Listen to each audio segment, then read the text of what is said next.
now the next case. All parties in the matter of Lasso versus Kozlowski, step forward, please. Lucille Lasso is suing her son-in-law, project manager Jeff Kozlowski, for an unpaid loan to build a fence. Jeff says the money was a gift to him and his wife. Miss Lasso, the defendant is your son-in-law. Right. And I assume that this is your daughter. Is that right? Correct.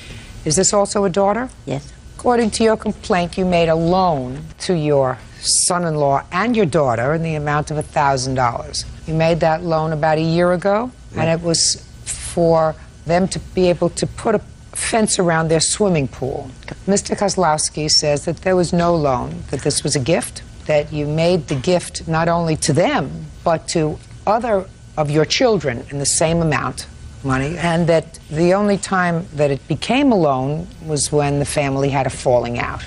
Is that right, sir? That's very accurate. Okay. So when did you write a check or hand them the $1,000? On 7th month, on the 13th, 02. And tell me how that came about, Mrs. Lasso. Debbie, Your daughter. my daughter, she asked me if they had put up a pool and she wanted to put a fence up. But I told her, because I had been giving money to my son, I bought him a car.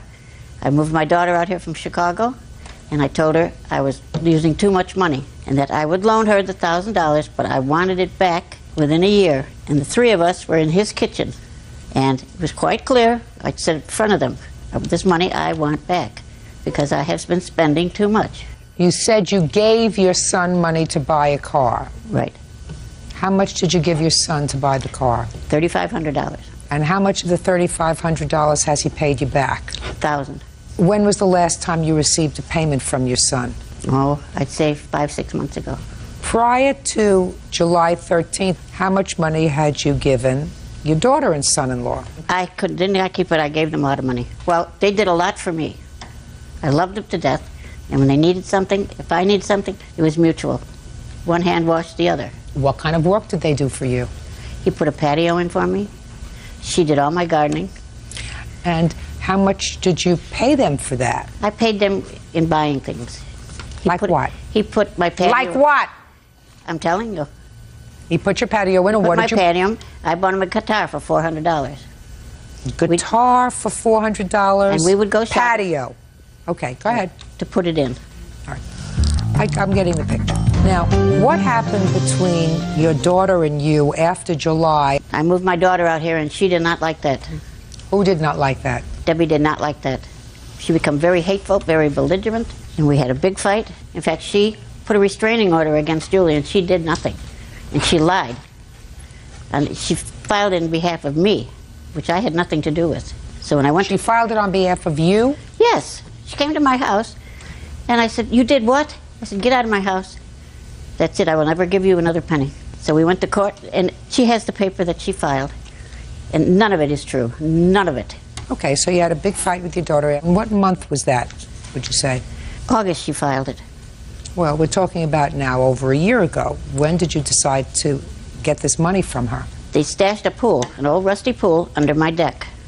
So my son offered to come over and help Mr. Kozlowski take the pool out from under my deck because it was no good, it was garbage. Yes. So my daughter-in-law walked across the street and asked Jeff if he would help my son move the pool out from under my deck. And he said, "No, I'll never do anything over there." This was after you told your daughter that you were angry and that she was never going to get another penny from you. Oh, that was before that. This was later. This was before. This was almost a year later. We Why didn't did talk for, we haven't talked for 14 months. I got it. And when we do, it's something sarcastic or something. I'm asking you when this business about the rusty old pool took place. That was right before I filed the paper. Recently? August. Recently? Recently. And after he said he's not moving the pool, then you filed this All right, paper. correct. And then I asked her, "Are you ever going to start paying me for that fence?" Because it had already been a year. And she says, "No, prove it." Okay, now I'll hear you. Go ahead.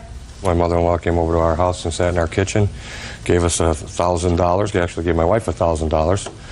And the check was made out to me, and because I was going to the bank that day. That's why I'm here. This is pretty much between the words loan, borrow, pay me back were never uttered at that time. Well, tell me about it, Ms. Kozlowski. Tell me about this $1,000. Well, she gave me $1,000. She also gave, and the $3,500 for the car has nothing to do with this. She also gave my brother another $1,000, and she gave my niece, her granddaughter, $1,000, all within the same 2 months, as gifts. There was no loan or anything ever mentioned. Shh. That's a conclusion. That's for me to decide. Tell me about the day when she gave your brother the check.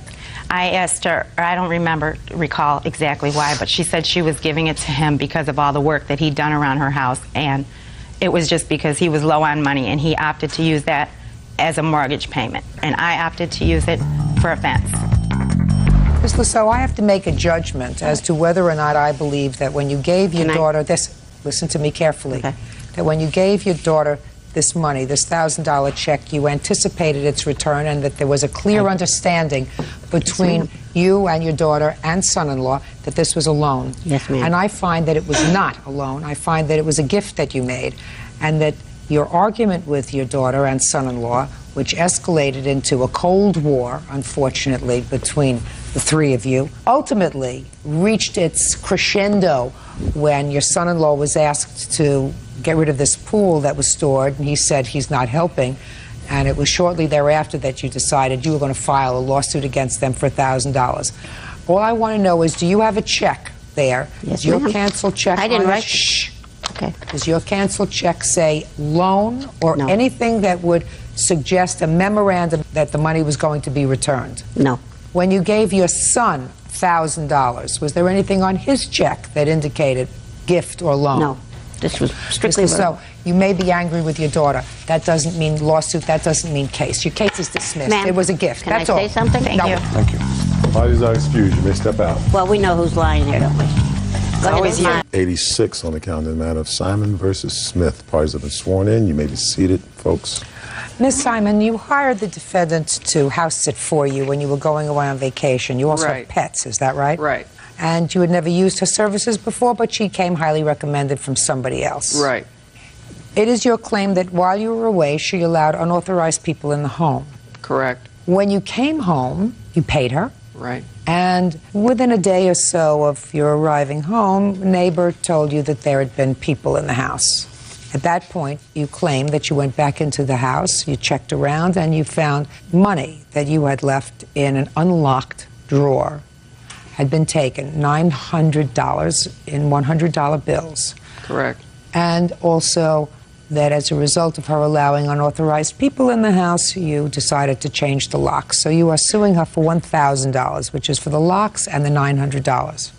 Ms. Smith says she did not take your money. She does not know who took your money, if any money was ever there. And she does acknowledge, I believe, that there were people in the house, people or persons in the house, that she had not asked your permission about before you left. Right? Well, actually, when we were meeting before the job, I had asked if I could have people over, Your Honor. You say people. She says your boyfriend over. You actually had somebody staying over. I didn't ask. That, just a second. Is that right? Yes, I had Sleeping somebody over. stay the night. Right, okay. Which certainly you hadn't discussed with her. No, not that. Right, okay. How long have you been doing this kind of work? Oh, I've been pet sitting for people that I've known for years. Because you have a counterclaim. After you found this money missing, according to what I read, you stopped payment on her paycheck. Correct. Yes. So she's got a counterclaim for her paycheck and bank fees. When you've had people house sit for you before, is that right? Correct. When did you leave? August 31st. And when did you come home? We got home about 3:30 on Thursday afternoon on September 11th. What kind of dogs do you have? Maltese, two boys and a girl. And you came home and found them in pretty good shape? They seemed very nervous. Nervous, whatever. You found them in good shape. Yes, I mean, you didn't take them yes. to a psychiatrist. They were in Yeah, good shape. yeah. They were fed, they were okay, they were Right. relatively clean. Right. All right. Now, when you came home, you paid her, so I assume that the house looked okay to you. I didn't pay her the day we came home. I paid her on a Saturday. So I assume that when you came home on Thursday, you looked at your house Thursday, you looked at your house Friday, you looked at your house Saturday morning, everything looked in order, and that's when you paid her. Yes. So with there the was check. nothing untoward in your house when you came home. I wasn't aware of anything until Fine. Then what happened? then on Sunday, our neighbor across the street, who I asked to watch the house while we were gone, mentioned to me that the first day that we left, Chauncey had brought a lady with a baby over and stayed overnight there, and also stayed there while she was at work. He also mentioned that there was a lot of cars going in and out of our driveway at our house, and one evening there was about 6 cars out there that I was not aware of, and then I stopped payment on a check on Sunday morning. Why did you do that? I stopped payment after I found that the $900 that I had hidden in my desk was missing. Miss Simon, I want you to prove to me that there was $900 in your desk.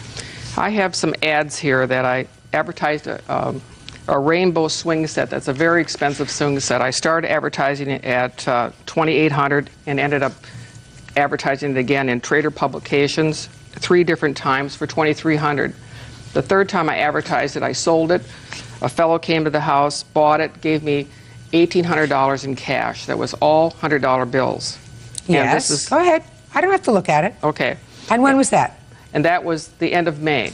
Okay, so go ahead. So I kept the money in my office. We used it as cash here and there. So when we went to the movies, I didn't have to go to the ATM. When I went on vacation, I pulled out $600 of that money and put the $900 back, and I had it in an envelope that was marked. Every time I took money out, I would mark it that I took it out, and I put it back in the office I put it between papers and a whole file system. So this person that took the money, who I think was the person with the baby, had to go through this desk methodically to look for that money. And Miss Simon, according to Miss Smith, you had certain rooms locked off while she was house sitting. Yes. What rooms did you have locked off? We had the bonus room locked off because Which one? The bonus room, because we put our golf clubs in there. I had a bedroom locked up.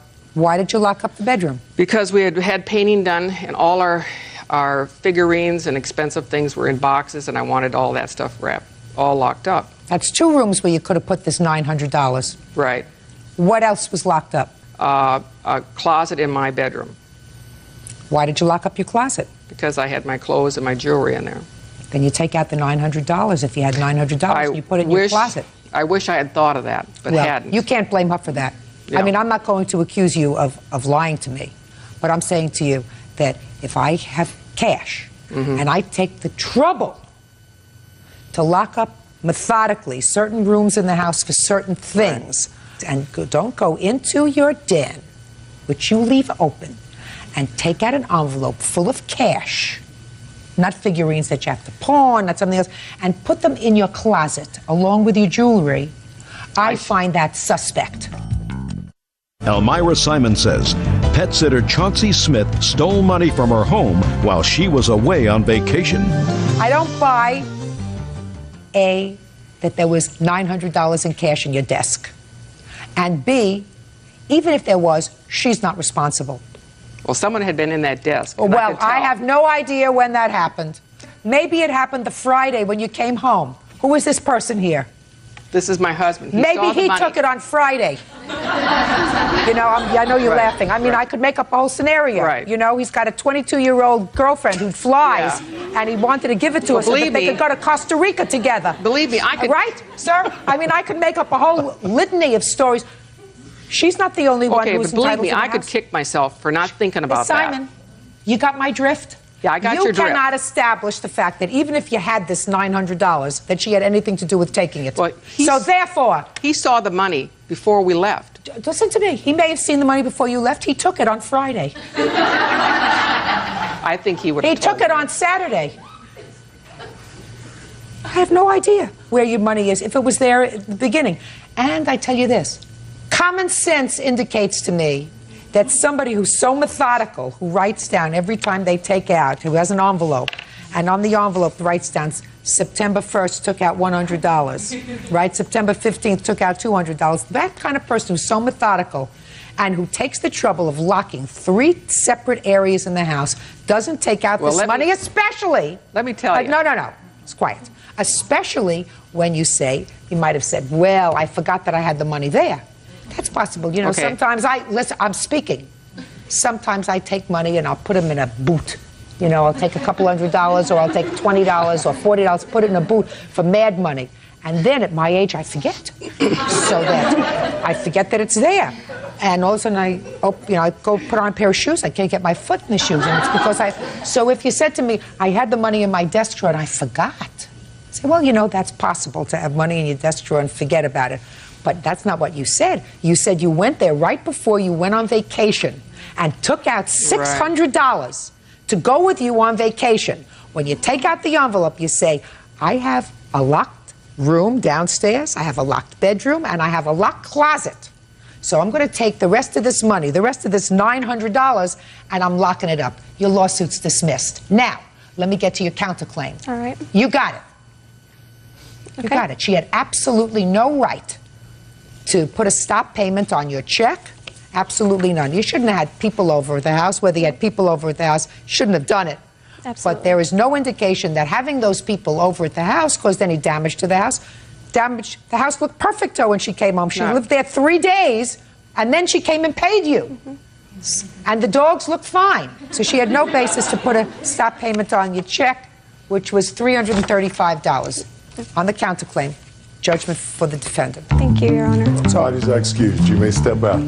I think that the girl she had in the house with the baby took the money because she was in that house by herself. In hindsight, maybe it wasn't the best decision, but I've pet sat before, but they're for people I know. She had to go through my master bedroom to find out that my closet was locked. I mean, how would she know that unless she walked in there? She told me before she left that she was locking the bedrooms.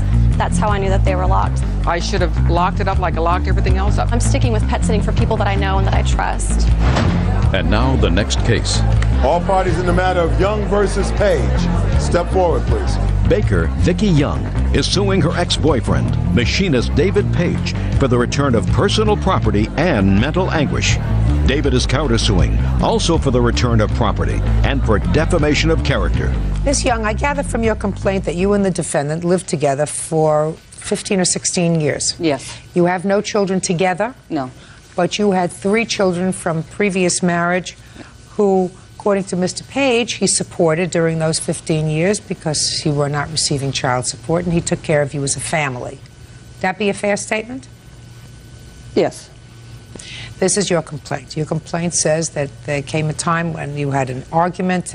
According to you, he accused you of cheating. According to him, it was something else, and that you were jealous and he couldn't take it anymore. He locked you out of the house, and you claim that he has certain property that is rightfully yours that he will not let you get. So that's what your lawsuit is about. Yes. Correct?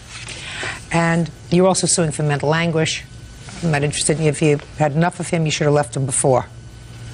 You don't get compensated for mental anguish. If he wasn't good to you, you should have packed up your bag and left. Got it? Right. Mr. Page says, on the other hand, that you took property from him that you were not entitled to take. He doesn't have any property that belongs to you, and that you defamed his character. He's going to tell me about that, and he wants to be compensated. So when and under what circumstances did you leave it's not the marital home, the cohabitation home, for want of a better word? August 21st, and it was a Friday morning, about 4:30 in the morning. So what happened on August 21st? He was mad at me. I was in bed. He had gotten up, took a shower, came back, and put his forearm down on my neck, pushed my face down into the pillow, and I couldn't breathe, so I had to move the pillow. And he told me that I was out cheating on him the night before, and that he wanted me out, and he wanted me to bring the dogs to the pound. So that day is when I moved, and he pulled my hair a couple times. Judge Judy continues in a moment. What do you want to tell me, sir? Basically, you're making it sound like this was just a sudden thing. We had had problems in the relationship for a long time. Listen to me. Not Oprah. Real cases, real people. Judge Judy. Vicki Young says ex-boyfriend David Page attacked her and then kicked her out of their home. David says her story is false, and he's countersuing for defamation of character.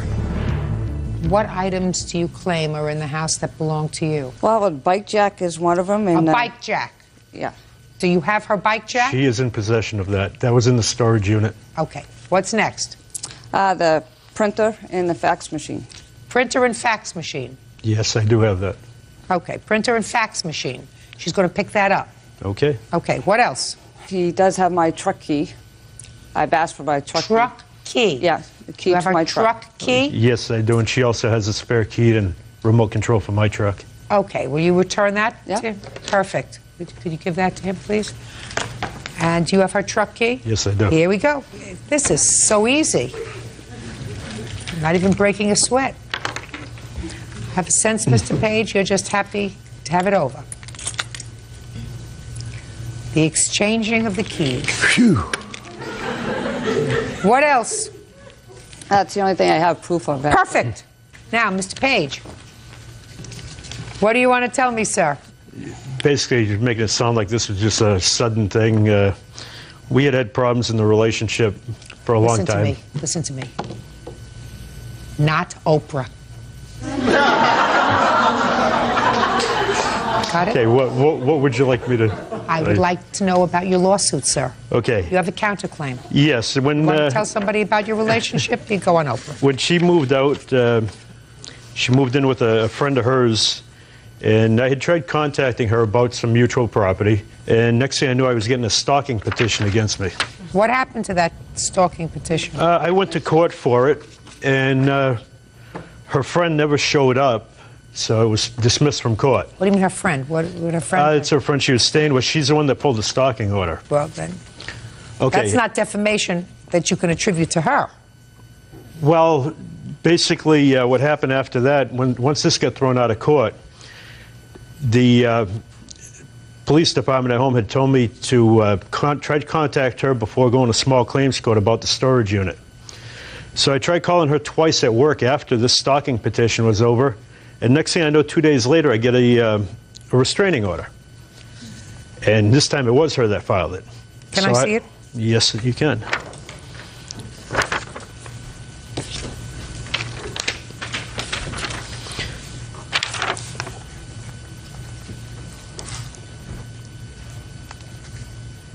Do you have a copy of the petition that she filed, sir?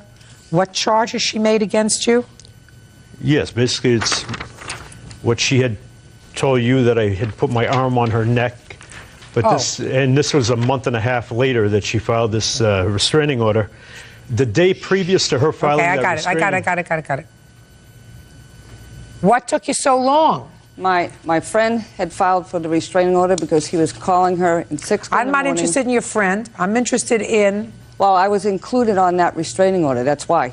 When she went and filed it, she asked if everybody in the family was included or in her house, and they said yes, so I was included. When she had problems at home with her family and stuff, that she couldn't go to the court date, so it was dismissed. So that's when I filed, because after that he kept calling me at work and harassing people at my work.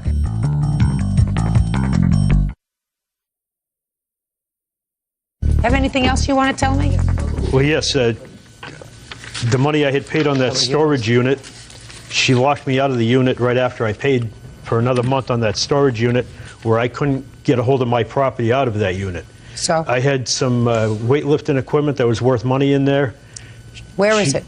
Right now it's still in the unit because she only gave me 2 days to get it out once she switched it back to give me access to the unit on October 28th. So now you have it. You have access to the unit so you can get your No, weight I don't, stuff because out? she never paid for the other month on that unit. Now I would have to go in and pay another month on that unit to get my property, which I had paid on that unit in September. How much money are we talking about, sir, for the month? $68 a month. $68.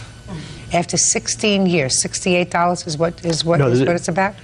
No, actually, I earned 3/4 of the income during that time. I raised her children. You're for all absolutely those right. years. I just really want to know if you want me to bother with the $68. Well, the $68, like I said, that's only a petty thing because that's what I had paid. It is petty. I'm glad you say it's petty. It is petty. You want me to bother with the $68? Did you lock him out of the storage unit? I did at one point. Good. And it's going to cost you $68. On your complaint, you get the printer and the fax to be delivered in a box 5 days. She'll come and pick it up, or she'll come with a police officer to pick it up. How do you want her to deal with that? He can bring it to my son's house. He knows where they live. He's been... Is that good? Okay, yeah. Fine. Good. Printer and the fax, and you owe him $68 for the storage unit that you locked him out of. That's all. And then he can go pay for the $68 and get his weightlifting equipment. Good. Goodbye. Good luck. Have a happy life. 3 on the calendar in the matter of Tippett versus Coleman. Parties have been sworn in, Judge. You may be seated. Ladies, have seats, please. Mr. Tippett, according to what I've read, you met the defendant in some sort of a chat place on the internet. Correct. And then there came a time when you moved into her home. That's correct. And it is your claim that she kept and or sold some of your personal property when she locked you out of the house at some point after an altercation. That's correct. Ms. Coleman says that she has none of your personal property, that you were abusive to her, that you choked her, were assaultive. That's the reason you were locked out of the house. And that you did have certain property there, some of which you took, and the rest of it she tried to get you to come and get several times. You didn't come and get the property. She put it out and she disposed of it. She's counterclaiming for the assault. She's counterclaiming for some rent that she says you owe her, and for storage fees for storing the property that you left behind. That's nonsense. Right. You understand that? Yes, ma'am. All right. When did you move in with her and why, Mr. Tippett? I moved in on April 7th of this year, 2003. The reason I moved in with her is I was going to be homeless or having to move back in with my mother in Atlanta, Georgia. Why? For being unemployed for an extended period of time, and I was writing a book. Is what you're telling me is that you planned on moving in with Miss Coleman and not paying any money to her? There was an arrangement for me to pay weekly $70. Did you have your own room? No, I slept on the sofa in the living room. Okay. So now you're living there and you move in on the 7th of April. Correct. 2003. When did you move out? Well, I left on the 30th of August. I didn't move on the 30th of August. I was not allowed to get anything. Well, why don't you tell me what happened? On the 29th of August, I went out to get some dinner, and when I returned around 8:30, 8:45, the door had been deadbolted from the inside. I knocked on the door, spent 30 minutes outside using cell phone, calling 911 to get assistance to have her open the door to let me in. She refused to open the door, and she refused to open the door because she said I owed her $30, and I had paid her $40 cash that Friday, and the $30 that I did not pay her, I explained to her, was because I had spent $20 filling her car up with gas that Monday, and twice during the week when she had no money, I had loaned her $5 each time for lunch at work. So the reason she barred the door and was not going to let me back in was because I owed her $30. Did you get any of your property at any time after August 30th? Well, I stayed the night after the police came and were called after I kicked the door in. Oh, so you kicked the door in? Well, I kicked it once and the door opened and it shattered the door jamb. So yes, I kicked the door in. Were the police with you when you kicked the door in? Were the police what? With you? No. Well, what happened when you kicked the door in? Well, I had a burrito that had been going cold for about an hour. I sat down on the sofa and ate it. What'd she do when you kicked the door in? She called the police, and I sat and waited and let her know when the police had arrived, and we talked to the police when I got there. And you stayed the night that night? Is that right? Yes, I did. And you left the next day? Left the next day. What did you leave? I left everything. Like what's everything? All of my computer, my bed, most of my clothing, every belonging that I had other than what I could carry in my arms. Did you ever get your computer? No, I did not. Where's his computer? I had to sell it to pay for glasses after 3 weeks of him not coming back to get it, and I had to have glasses for work, and I had no money to pay for it. That he broke. How much did you get for I got the computer? $150, and I brought. What else did you sell? That's all I sold. Where's his bed? The bed is at my apartment. He gave me the bed before he moved in because mine was too short for him to sleep on, and he didn't have a place to store mine. I thought he was sleeping on the sofa. He didn't want to sleep on the sofa after he moved in. He wanted me to sleep on the sofa because he worked harder than I did, and the sofa was too short for him. Did he come back to the house with a police officer to get his other property? No, we tried to get him to. The lieutenant that investigated the case and he was supposed to have taken his stuff the day he assaulted me. He would not make an effort. I want you to tell me about the assault, Ms. Coleman. Okay. He kicked in the door. Yes, ma'am. And what happened when he kicked in the door? He took my cell phone and the home phones and kept them to himself that night so that I could not call the police. This was after the door had been broken down, and it took him 30 minutes to knock down that door with a deadbolt on. It wasn't just one time. He kicked it all, and all the neighbors called the cops. I had 5 sets. Why had you locked him out? Because he would not pay rent. I told him the only way you're going to stay with me is if we get your own room, and your name is going to go on the lease, so you're obligated to pay the rent. he would not do that. He said he wasn't going to pay me rent, he wasn't going to pay anything, that I could get a 2-bedroom, but I could pay for it myself. And I had gone to work. He had a job, but he quit it because he didn't want to work.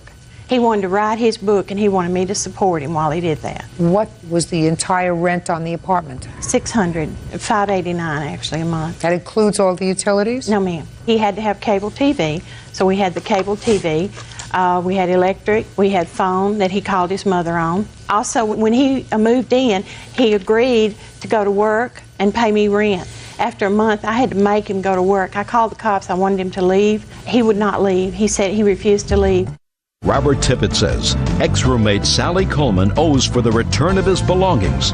Sally says she kicked him out because he tried to choke her. Mr. Tippett, I'm not buying it, sir. You kicked in the door. Who did you expect to pay for the door? Oh, I was quite prepared to pay for the door. Good, you just did with your computer. What? You just did with your computer. Paid for the door that you kicked in. And also my glasses that he broke during the assault. Well, tell me about the assault. When was this assault? As far as I heard, he broke down the door and came in and sat down on the couch and ate a burrito. Right. He told the police that he would leave the next morning. He agreed to. I knew he had a paycheck in his pocket, which he wouldn't share with me, as usual. And he said he would get all of his stuff the next morning. It was like 11 o'clock the next morning. He still was making no effort to leave. I started putting his stuff on the couch. I said, okay, get your stuff. Get out of my house. He wouldn't make any effort. So I started to take his stuff out and put it on the porch. He grabbed me by the hair, slung me around, slung me on the floor, put his arm around my neck, tried to choke me until I almost fainted. Then he pulled me up off the floor by the hair on the back of my head and told me he was going to kill me for what I'd done to him. Is that right, Mr. Tippett? No, that's complete fabrication, Your Honor. Really? I mean, none of this happened. I had Your a Honor, police this report. woman is a liar, and she has a history of doing things that prove that she's a liar. Mr. Tippett. As this evidence shows right here that I owed her nothing. This is where I went down and paid the Fort Worth court $309.98 just a couple of weeks before this event even occurred. Yes. That's why she had no money and I loaned her $10. For what? That was for writing bad checks, and she called me several times during the day on that day and said that she was going to be arrested for not being able to pay that $309.98. That was my money.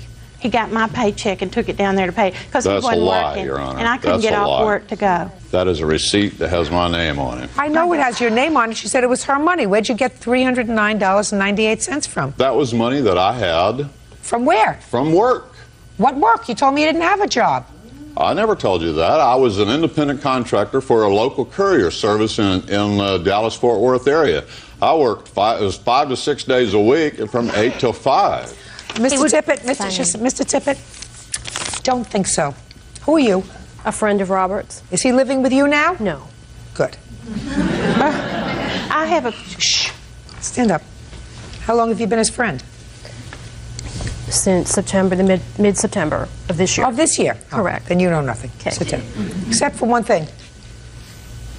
How many days a week was he working starting in mid-September? He started work in, I think it was right at the beginning of October. Thank you. Sit down. You're welcome.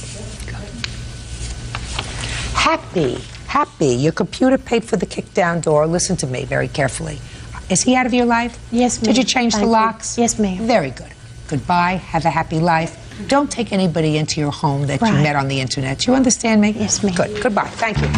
Flags are excused. You may step out.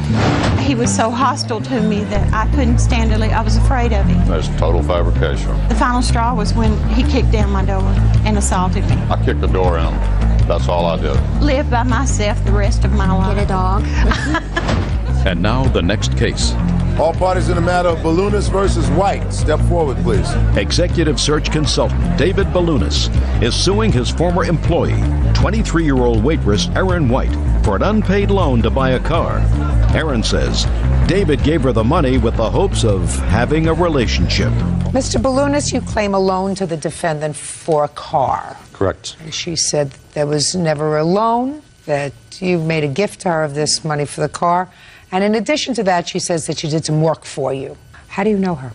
We had met when I was working on one of my rental properties. Erin approached me and asked if she could help out on some of the properties in order to supplement her income. Help out doing what? Painting, cleaning, wallpapering.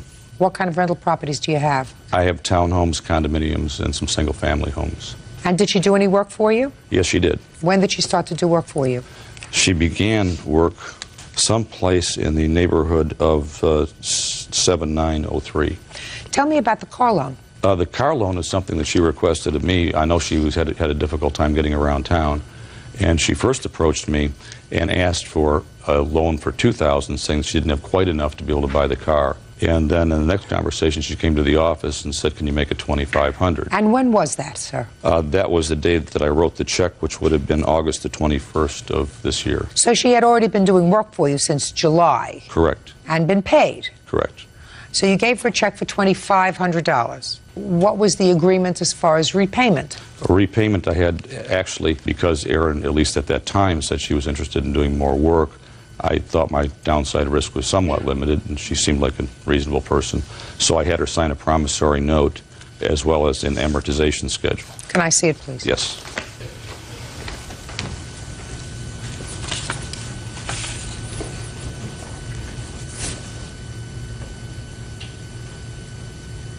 Okay. May I also see that, please? Mm-hmm. Absolutely.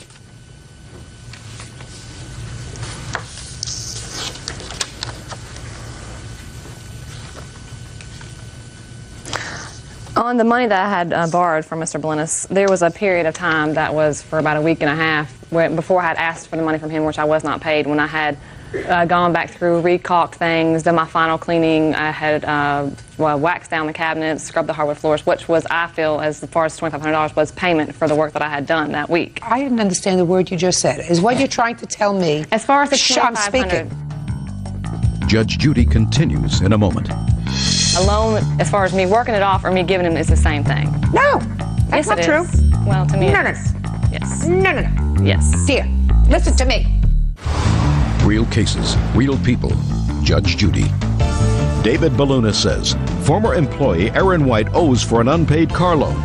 Erin says David was trying to buy her affections. Ms. White, is what you're telling me that after you received this loan, which you now acknowledge was a loan, is that right?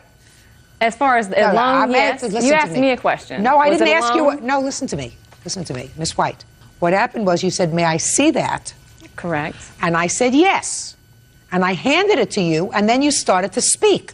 I didn't ask you any question at all. But since you did volunteer to speak, okay, I want to try to understand what you're telling me now. Okay. You did use the word when I took the loan from Mr. Balunas Right. for $2,500. I then went back to the condominiums and did some caulking and did some cleaning down of cabinets and did some polishing, and that was to be used towards this $2,500 loan? No, ma'am. Oh, well, then you want to explain it to me? Okay. Let's start out with, there was therefore, Bert, can I have that? Sure. There was, therefore, a loan for $2,500. Correct. Good. Now, I say this because I've read your answer very carefully that you swore to. Right. And in your answer, you never say that there was a loan. In your answer, you say, the money the plaintiff is asking for is money he willingly gave me to buy a car. I compensated him through work that I did. And then, of course, you say that the reason he gave you this money was because he wanted more of a social relationship than anything else. That's what you also claim in here. But nothing in here, you don't acknowledge a loan in any way. May I speak? And you also say here, I never signed an agreement to pay him anything. Okay, may I speak now to try to counteract with what you're saying? The paper that I signed, if it was a loan or not, a loan may mean advancement of either the money as far as I can work off to pay you back the loan, or I can give you money for back the loan. As far as me working it off or me giving him, it's the same thing. No, that's yes, not it true. Is. Well, to me, No, it no, is. Yes. No, no, no. Yes. Dear, listen to me. If you sign an agreement that gives you a loan schedule, then what you do is have an accounting of, well, after I took out this loan and the September payment was due, I didn't give him a September payment, but I did caulking, painting, papering in the amount of $570. deducting that from the loan. You sign it, he signs it, and you deduct it. But that's not what that was. Well, then now you can explain it. Okay. The money, I had asked Mr. Blennis for a loan, but prior to when he gave me the loan, there was a period of time which he hadn't paid me. I have two of my checks. He would give me pay stubs. You know, I would get copies of the checks every time I cashed them, but I had never gotten from that week. And for about a week, he was paying me around $600 a week. Ms. White, to is do my what you're work. suggesting to me that before he gave you this money, you had worked for him and he hadn't compensated you? Right. That's bull. Whatever. Because you are an intelligent, articulate woman. And as an intelligent, articulate woman, you would never have signed a loan agreement that said that you owed him this money plus 8% interest. You would have said, well, before I'm speaking, before I sign this, let's deduct what you owe me. So instead of $2,500, I worked for you for this week and that week, and you hadn't paid me, so that I only owe you $1,600. And you would not have signed a payment schedule for him. I didn't know that's what I signed. I was in a hurry to leave, so I kind of just ran through and signed my name on the things, knowing that I was going to work off the money to him. Is this a witness for anything? Yes. To what? To the fact that he knows how many times I tried to contact Mr. Blennis, I could get no answer. The lady that rents from Mr. Blennis... Contact him for what? He says I've had a hard time getting. That I never called him back. I did try to call him back. I left messages with his office. I mean, I can't go pay off for the what? money. You didn't say anything about not calling him back. But I'm supposed to be. This was my only means of money at that time. I had no job but him. So how then what you're telling? Listen to me. Other than by my labor. You don't want to say anything, do you? Well, you want to say? Yeah, listen, you want to say something? Are you sure you want to say something? You sure? Yeah. I'm waiting for you. Go ahead. I just wanted to make the statement that she was supposed to my knowledge, was supposed to work off the money that he gave her. It was supposed to be where he loaned her the money and she did work for his company, and they was going to deduct that from the payment. Thank you very much. Sit down. All right. May I say something else? Let me explain something to you, sir. That's not what she just told me. What she just told me was that she had already worked for him and he hadn't paid her. That's also it. Just a second. She had already done work for him and he hadn't paid her. And a big chunk of this money was for money that he already owed her. Are you following me? I'm following you. It was supposed Good! Well, you don't have to scream. I'm just saying. Well, I don't know why you're here. Well, cause I'm being a witness, that's why. Well, you have nothing important to say. Okay, Judgment for what the else? plaintiff in the amount of $2,500. Pay your bills. Parties are excused. 7 on the calendar in the matter of Garner versus Carr. Parties have been sworn in, Judge. You may be seated. Miss Garner, the defendant is your sister. Is Yes, that right? ma'am. And according to what I read, your sister sold you some sort of a exercise set. A weight machine that wasn't all there, Your Honor. She sold you a weight set. Yes. It was a used weight set. Yes, ma'am. She sold it to you for $200. Yes, ma'am. And when you eventually put it all together, you found, according to you, pieces missing. You want to return the weight set to your sister and get your money back. Correct. Not only do you want your $200 back that you paid for it, but you want an additional $1,300 for your mental distress. Your sister says that you had the weight set for a long time. You bought it as is, and she's not giving you your money back. Anybody have a picture of this weight set? I do, Your Honor. I'd like to see it, please. I have a picture of the weight machine that we could not put together because all the poles weren't there that hold the weight machine Listen together. to me. You'll have a chance. Okay.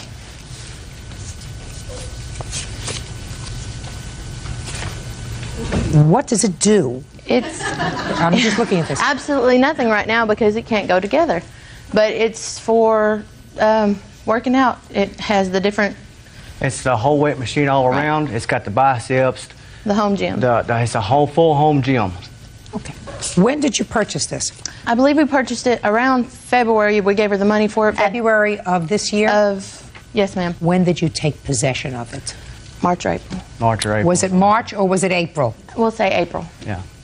And when did you give her the money for it? Probably February. Is that right? Yes, ma'am. Were you selling this for any particular reason? We had a daughter who's in Children's Hospital for a long time, and I wasn't working, so I was pretty much having to sell everything I owned to help him pay the bills while I was staying in Little Rock. Okay. Who used the weight machine in your house? Nobody. It was in a storage building. How long had it been in storage? About 2 years. Was it in a box or was it set up? No, ma'am, it was just in pieces in the storage building. Is that the way it was when your sister saw it? Yes, ma'am. Is that right?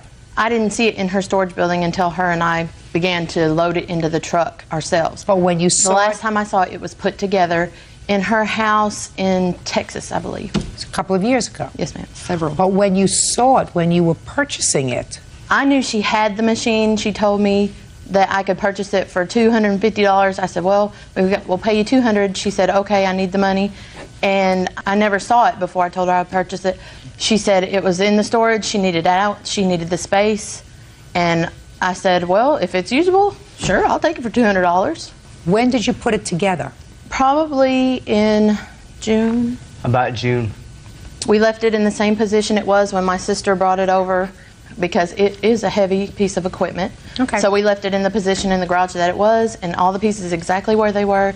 And she even came to my house saying, well, they should be there. And I said, no, ma'am. I said, so Okay, we so all when you looked put it- throughout the house, and they were not When you there. put it together, you found that there were certain pieces missing. Correct. Well, I tried to put it together, and I didn't know how to put it together, so I called her ex-husband. He's put it together about half a dozen times, so I called him.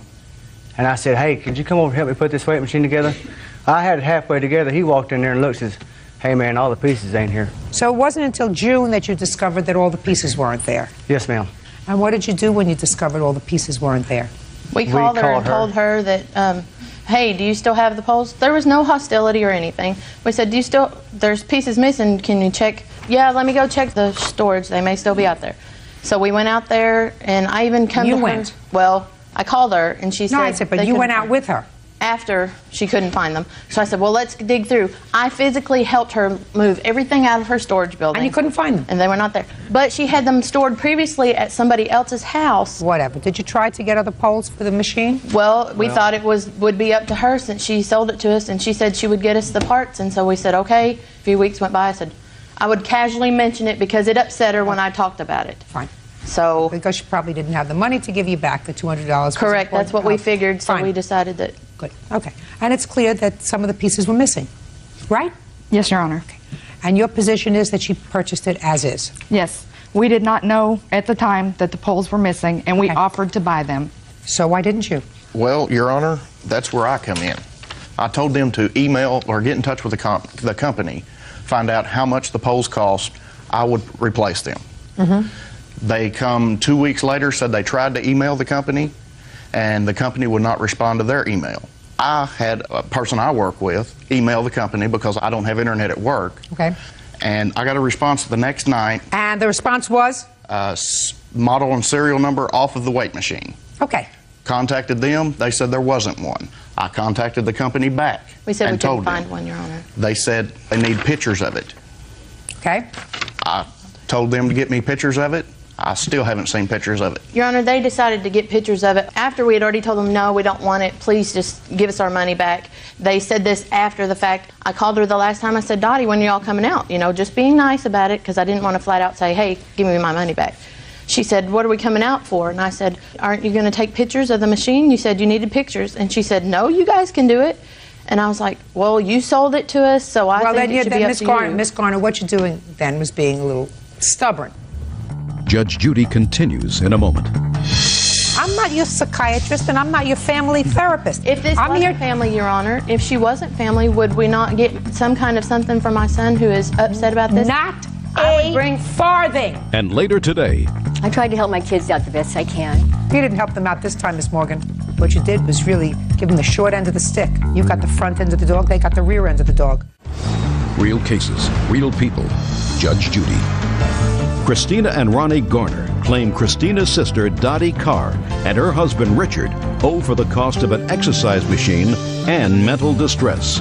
It's a very easy case legally to resolve, but what I'm telling you, between sisters, if you know that her life is not easy, then what you do is if you have a camera or you get a Polaroid or you buy an Instamatic camera for $5 that you can take a picture with and take it and send it to her rather than say to her, why don't you come out because you sold it to us and you sold us. That was after the fact that we had already told her we didn't want it anymore. She's your sister. Yes, ma'am. So you should have taken. I did. Taken the picture. I told her. I said, okay, fine. And she said, well, she threw the phone to Richard because I heard it hit, and she said, you talk to her. I'm tired of dealing with it. Fine. And Fine. this is the whole Ms. point Carr, where my case bottom comes line. in, Your Honor. This is what the law is generally. When you sell a product, unless there is a specific contract in writing that says that you are selling a product as is, it is assumed that the product is fit for the purpose for which it was intended.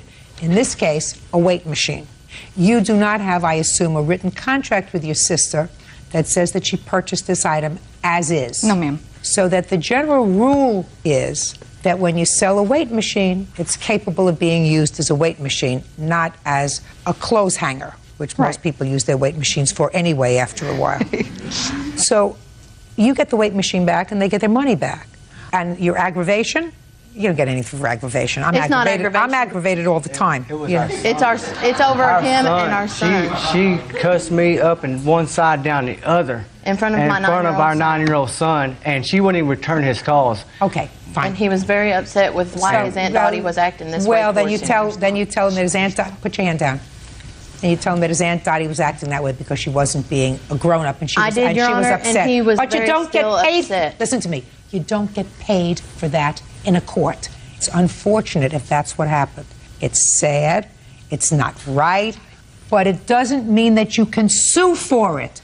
I'm not your psychiatrist and I'm not your family therapist. If this wasn't family, Your Honor, if she wasn't family, would we not get some kind of something for my son who is upset about this? Not farthing. I would have not brought him with a me. sou. Okay. Not a yen. Not a penny. Nothing. Okay.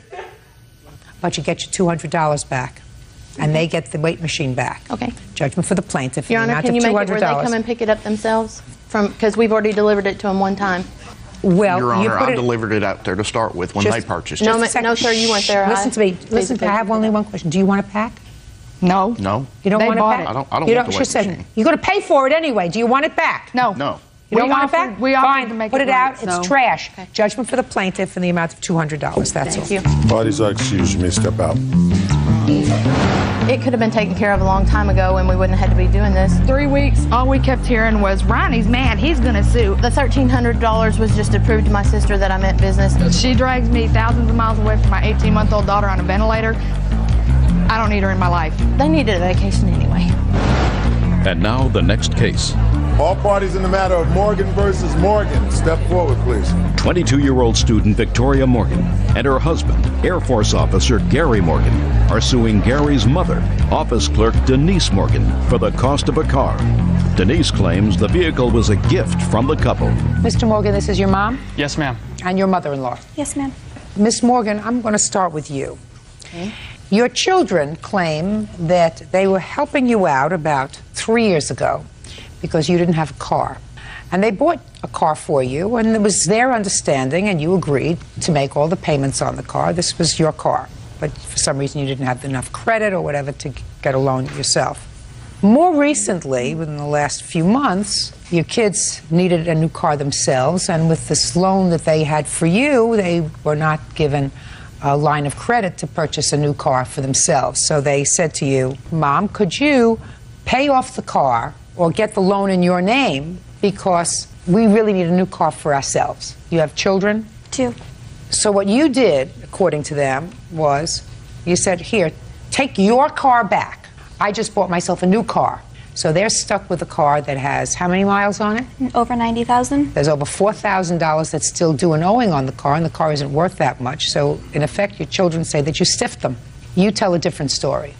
Yes, ma'am. So the reason I'm coming to you is I want you to tell me your version of the story.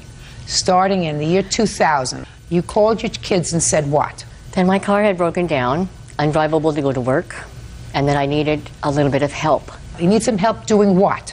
I need some help with transportation to work because my car no longer runs. So they took upon themselves to purchase a car, put $500 down on it, so I would have a car for work. Yes. Which is very nice, very generous. How much was the car altogether? $8,433.15. And what were the monthly payments? $178.14. You made all the payments for 3 years. Yes, ma'am. Is that right? Yes. All right, so then what happened? My children had filed bankruptcy, and that's where they were not able to borrow money from any institution. So they called their mom. Mom, we need your help. can we borrow, Mom, $4,000 out of your 401k? I tried to explain to them that this is something you do not borrow on. I'm 51 years old. That is my retirement. I am single. I need the money for my future. I said, well, what would it take to get the car off your back? They couldn't borrow money to get another vehicle because the Tracer and their Malibu are already on their credit. So part of what they say is accurate. The Tracer is the car that you were driving. Yes, ma'am. Okay. But So I never part of the agreed. So part of the reason that they couldn't finance another car was because, as you said, the Tracer was on their back. Right. So they did ask you to get the Tracer off their back. They did not at that time. Did they subsequently ask you to get the Tracer off their back? They did later. And what did you say to them? I said I would look into it. You said you would look into what? Paying off? No, I would never pay off the Tracer. Why not? It's not my vehicle. I never agreed to buy the car. I never signed any legal document of any kind. So when I got my new car, Now, just a second. Let's get to the new car. When did you buy a new car? August 12th. What kind of car did you buy? A 91 Solara. And how much did you pay for it? $14.99. And how many miles did it have on it? 34,000. So you got a much better car because you had already racked up 90,000 miles on the Tracer. Is that No, right? I did not. How many miles? Tracer came with $64,000 already on it. No, it came with how many miles on? 45,000. 45,000 miles. So you already put 45,000 miles on the Tracer. Is that right? Yes, ma'am. So after you put on 45,000 miles on the Tracer, you bought a car with 34,000 miles and you paid $1,500 for it. 15,000, I think, Your Honor. 1,500 or 15? You said 14. For the new car? Yeah. $14.99. 15,000. 15,000. Right. For a 1991 car? Yes, ma'am. I'm making payments. Anything else you want to tell me? I tried to help my kids out the best I can. You didn't help them out this time, Miss Morgan. What you did was really give them the short end of the stick. You got the front end of the dog, they got the rear end of the dog. You called, you asked them for help. Your children, who probably don't have a lot of money, put down a down payment on a car. I don't know whether you told her that you were going to do it. Did you? No, they just drove it down.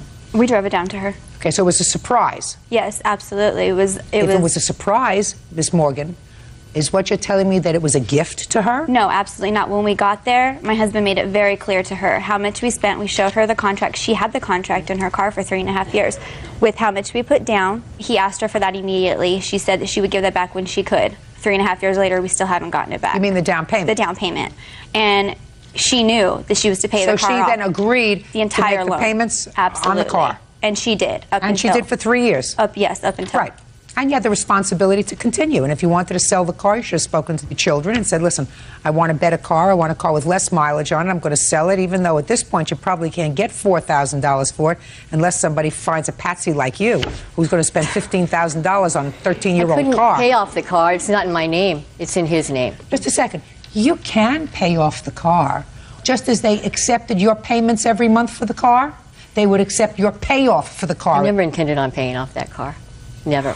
When they told me that they wanted me to send them my 401k money, I went and bought myself a car. Don't you understand what's going on here? I understand. They are now stuck with a car that you put 45,000 miles on, and if they turned around to sell it, they cannot get the payoff on the car. What's the blue book on the car? Do you have that? Yes, I have it right here. Okay. They're out $2,000, which you would have been out if you went to sell. Clearly, you have a right to be really annoyed at your mother. Yeah. Really annoyed. She did the absolute wrong thing. I don't know why she would do something like that. You needed their help 3 years ago. 3 years ago, they came to your aid. You drove a car. You drove it to the ground. And then when they said to you, listen, we need some help now. We need for you to pay off this car or put the loan in your name so that we can buy another car. You turn around and say, here, take the keys on this car that now has almost 100,000 miles on it. I'm going to buy myself a new one.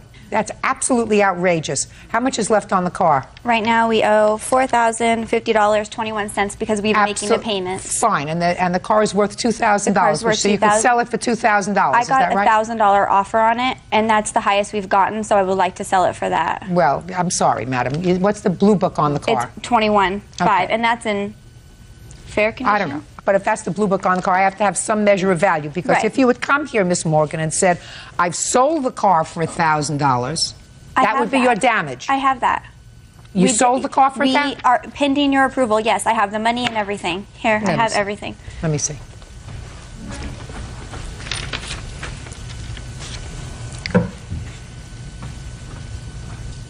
We have Let me see the blue book on the car.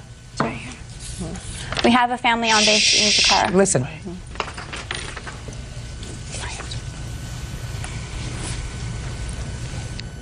We brought pictures to show you what condition the car's in. I'd like to see it. This is marked fair condition. And we did detail the car and all that kind of stuff to make it more sellable. And you had it for sale for $4,000. Right, trying to reduce our damages. When we spoke to our lawyer, he told us to put it out for $4,000 because as much as we could get for it would minimize her damages. Right. I don't buy this, madam, for $1,000. I think you can do better, but I'm going to split the difference with you. I'm going to allow you $1,500 for the car. Okay. Good. Which still means that you're going to have a deficit of $2,500, which I'm awarding you on your lawsuit. Okay. You did the wrong thing to your children. I'm surprised at you, madam. Shame on you. Shame on you. That's all. After an all-expense-paid vacation to Mexico, Sandy says the trip ended up costing her thousands. She wants Lizette to pay. Order. All rise.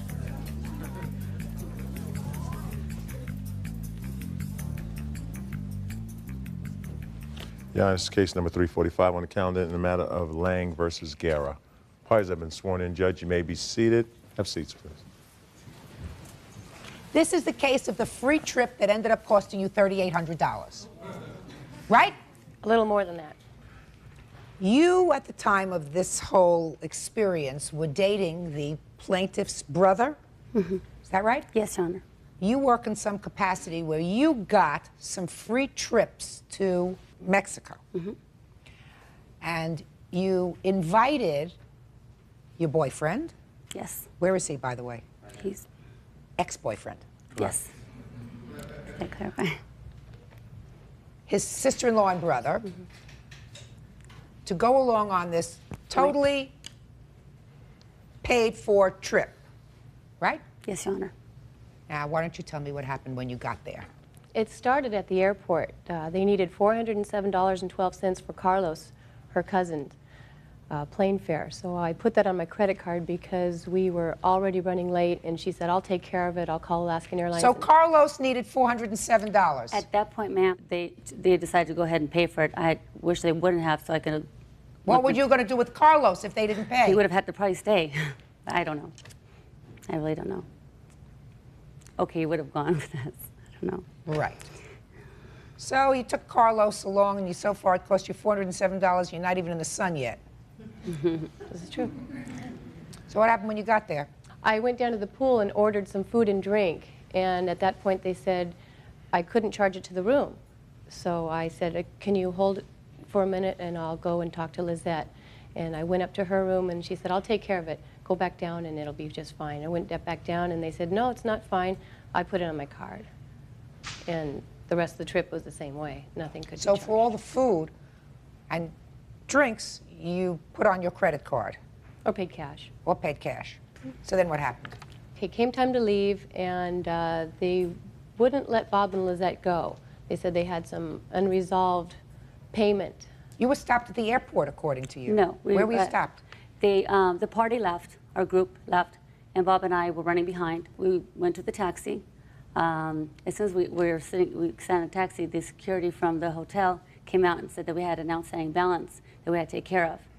And at that point, we spoke to the manager of the hotel, and he said that, and I explained to him, I said, this is an all-inclusive package. It includes the drinks and everything.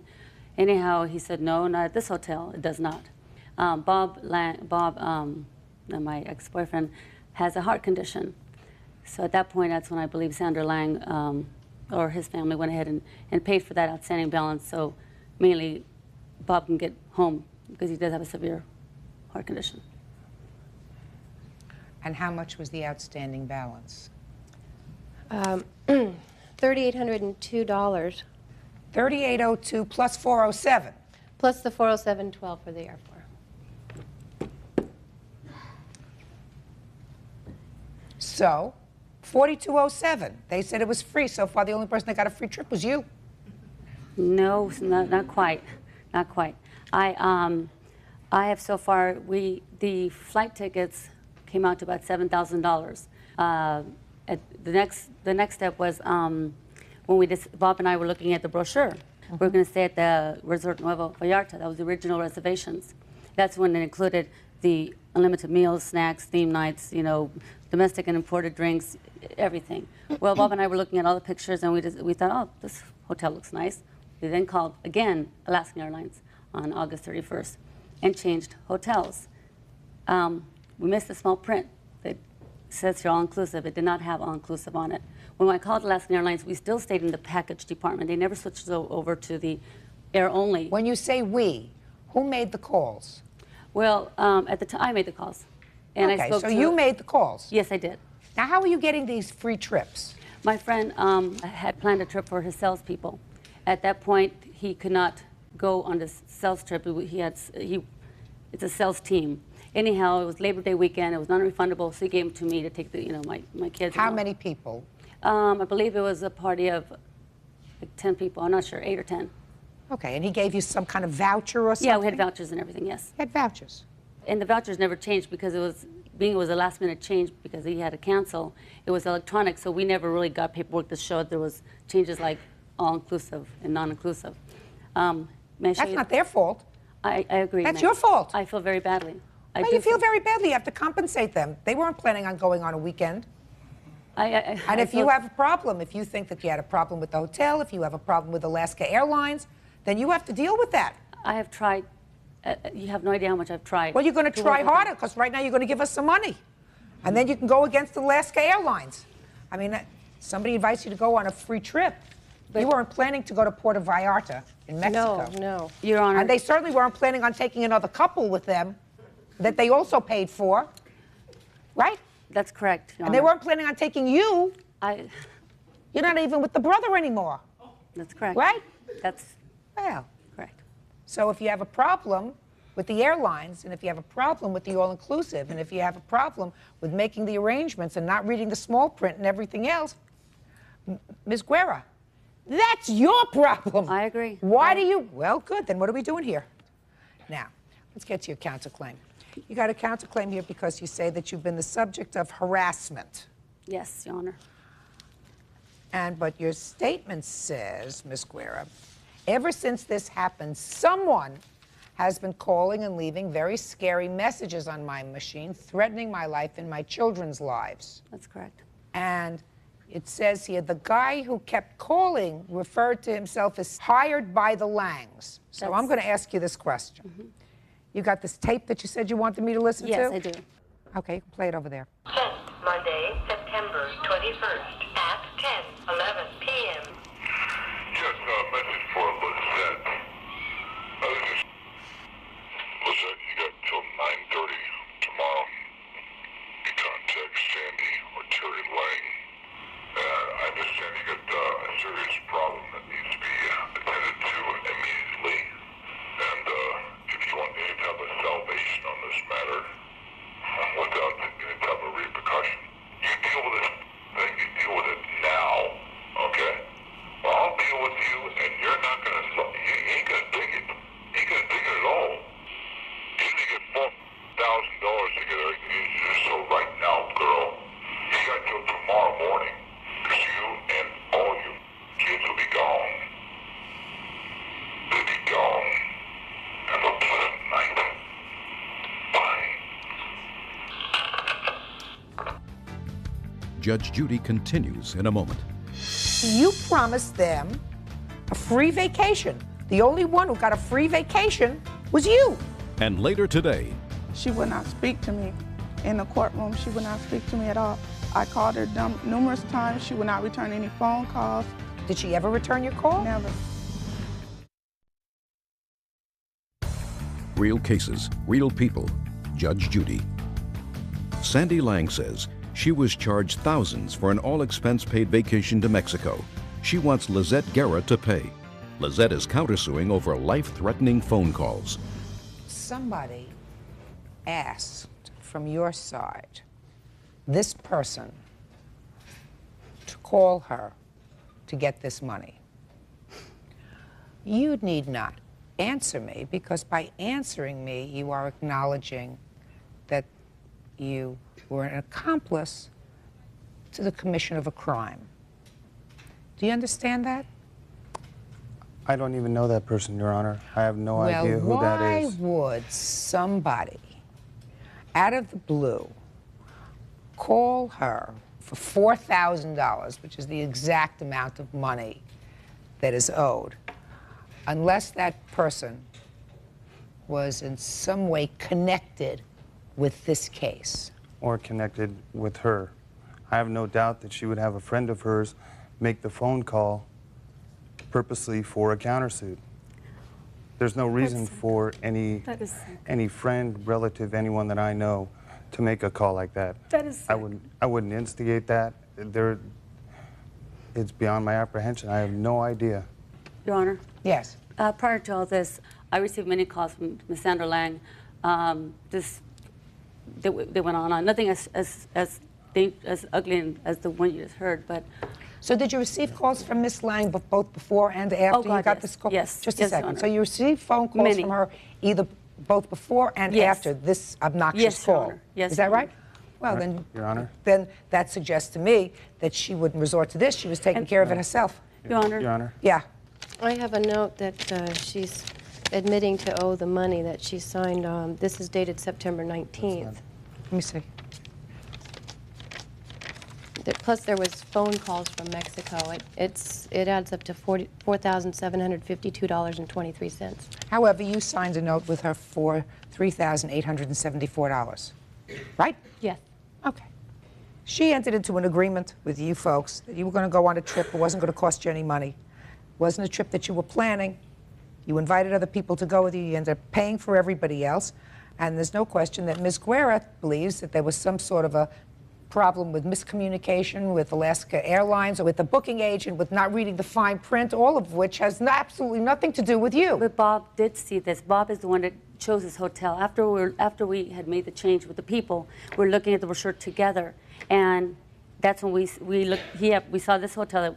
There's pictures of it. Doesn't make any difference. You changed the hotels. You were with Bob being aware of making the change. He saw all-inclusive, I'm sure. The $3,800 was for what? Just food and drink? Or for the hotel room? The hotel room, I believe, and food and drinks. Right. The truth of the matter is, they might even say, well, we can absorb some of the food because you have to eat even if you're home. But as far as the room is concerned, as far as everything else is concerned, Carlos, their room, they're not responsible for that. But ultimately, you promised them a free vacation. The only one who got a free vacation was you. You signed the note for $3,874. Plus interest. You'd be lucky to get your $3,874. And judgment in this case is for the plaintiff in the amount of $3,874. And Ms. Guerra, let me tell you something about the harassment. It is possible that somebody from their side caused this person to call you and make threats for the money. Certainly, I don't approve. As a matter of fact, I hardly disapprove of these kinds of threatening tactics. I think that they are disgusting. But I'm not satisfied that Ms. Lang was responsible for them because she had been having ongoing communication with you both before and after you got these phone calls. So clearly she wasn't relying on anybody else to do her dastardly deed for her. She was trying to take care of the business herself. So your counterclaim is dismissed. That's all. Parties are excused. You may step out. Out the back door to your right, please. I think that Bob and I should have paid for it half and half. We both made the mistake by choosing a different hotel. She wasn't going to pay it. She had no attempt. There was no attempt made to pay this. Don't ever invite strangers on a vacation. Justice is served. Yes. And now the next case. Parties are Huckleby versus Harris. Step forward, please. 25-year-old Latrice Huckleby says her attorney, 32-year-old Wendy Harris, didn't do her job in family court. She wants her money back. Miss Huckleby, are you ready for me? Yes, I'm sorry. Okay. You had a lawsuit pending in which court? Long Beach Municipal Court. This lawsuit against the defendant is that you hired her to represent you. You retained her as a lawyer to represent you in a case that you had pending. Yes. And you want your $500 back, the $500 that you paid her because you didn't like her service. Right? Yes. How did you find her? I found the defendant through Mercury Paralegal. I paid them to do all the paperwork regarding the case. And then they instructed me that Ms. Harris could represent my case because they couldn't come to court with me. I needed someone to present my case for me. So you went to Miss Harris? Yes. Did you have another court date after you went to Miss Harris? Yes. And what happened at that court date? At that court hearing, Ms. Harris arrived at 9:30 to 9:45, and we had to be put on second call because she wasn't there when we were called. Okay, that sometimes happens. So she was late, but she got there about 9:30. Yeah. Okay. And did she remain with you in the morning? She stayed from 9 to 12. Okay. And then they said, everybody go and come back for lunch. At 1:30. And at 1:30, did she come back? She had to be called back. I called her because she did not show up. She was not there when the court came back in session. I had to call her twice. And what time did she come back? She came back at 1:30. When she was told to come back? Yeah, she came back at 1:30. Okay, so the court told her to come back at 1:30. She came back at 1:30, but you were there before 1:30. You didn't see her, so you called her. That's what you just told me. Yes. Right? Yes. Okay. Then what happened? The whole time that when she came at 9:30, I had been trying to talk to her about the case or go over the case. She would not speak to me in the courtroom. She would not speak to me at all.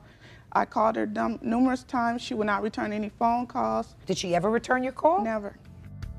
Judge Judy continues in a moment. Was this prepared by anyone other than yourself? No, Your Honor, I prepared it myself. Nothing offends me more than a lawyer who doesn't do work for money.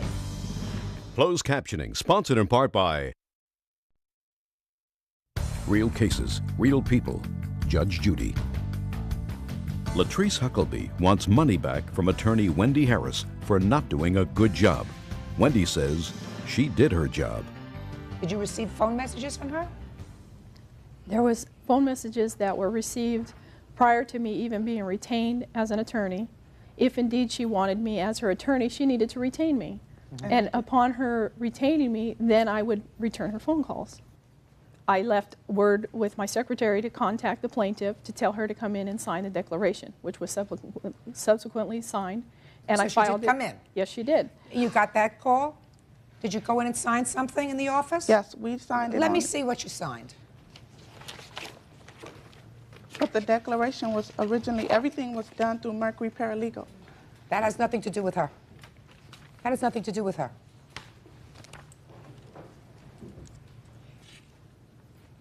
Was this prepared by anyone other than yourself? No, Your Honor, I prepared it myself. Was this prepared from notes as a result of a conversation that you had with her, or from anything else? Prepared from notes, plus prepared from numerous pages that the plaintiff had written, plus a transcript from a prior proceeding, which I had to read through. And but it wasn't prepared from any other documents no, that Your were Honor. furnished to you? No. Listen. Yes. She transcribed not only information she got from you, but from those notes and a transcript of a prior proceeding. You had a transcript of a prior proceeding? Yes. And she prepared a very lengthy document. Yes. Look, Ms. Huckleby, Mm-hmm. this document alone, and going through that file, which I see has your notes in it, correct? Yes. That alone is worth $500. Then she came and spent several hours in court with you. Mm-hmm. This lady earned her $500. But how is that? When she just, never how returned- is that? I just explained it to you. Judge Judy continues in a moment. Want justice? Call 1-888-800-JUDY. On the internet, judgejudy.com. Nothing offends me more than a lawyer who doesn't do work for money. Believe me, and believe me, I'd be down her throat in a flash if I felt that she took advantage of you and didn't do work for the money that you paid her. But just because you paid her the $500 didn't mean your case was going to be resolved that day. I know that it wasn't going to be resolved that day. Of course. But she wasn't on time, so we could get it out and get it over with. No, come on, listen to me. If she's not on time because she came at 9:30, you think you should get your $500 back? Basically. Your case is dismissed, that's all. Parties are excused. You may step out. Judge Judy continues in a moment. And on the next Judge Judy, student Eric Heffelfinger is suing roommate Ben LeBreau, 22, for a snake bite. Ben says Eric shouldn't have picked up the Burmese python. Order. All rise.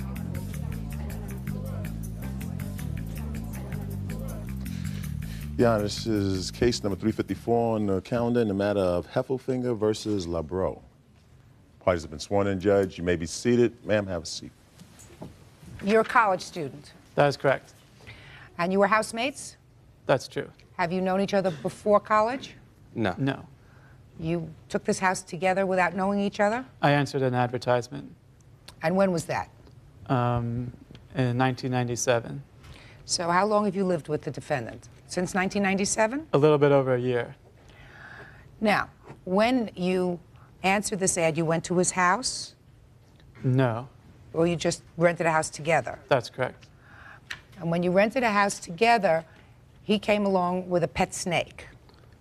He had the snake after we had been there together. How much afterwards? For about 9 months. How long had the snake been living in the house with you? A couple of months. Before the snake bit you? That's correct. And that's what you're suing for? Yes. You're suing for your medical bills, pain and suffering because your snake, which I assume is in that bag, where it will stay. Because Bird doesn't like snakes. Right, Bird? This one is cute, Judge. You might want to see it. From there. From there. From there. In any event, what I want you to tell me, Mr. Heffelfinger, is when he came home several months ago with this snake, what did you say to him? I didn't care because I used to like snakes. I had one of my own before, but... What kind of snake did you have? An Iowa corn snake. It was very small. How small is small? It was like 3 feet long. I could put my hand around it.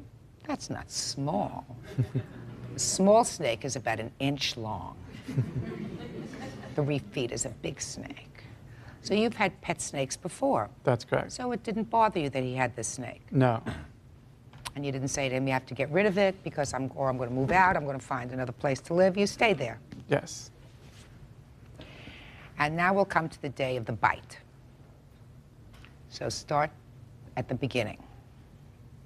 Okay. You wanted to take a shower. That's correct.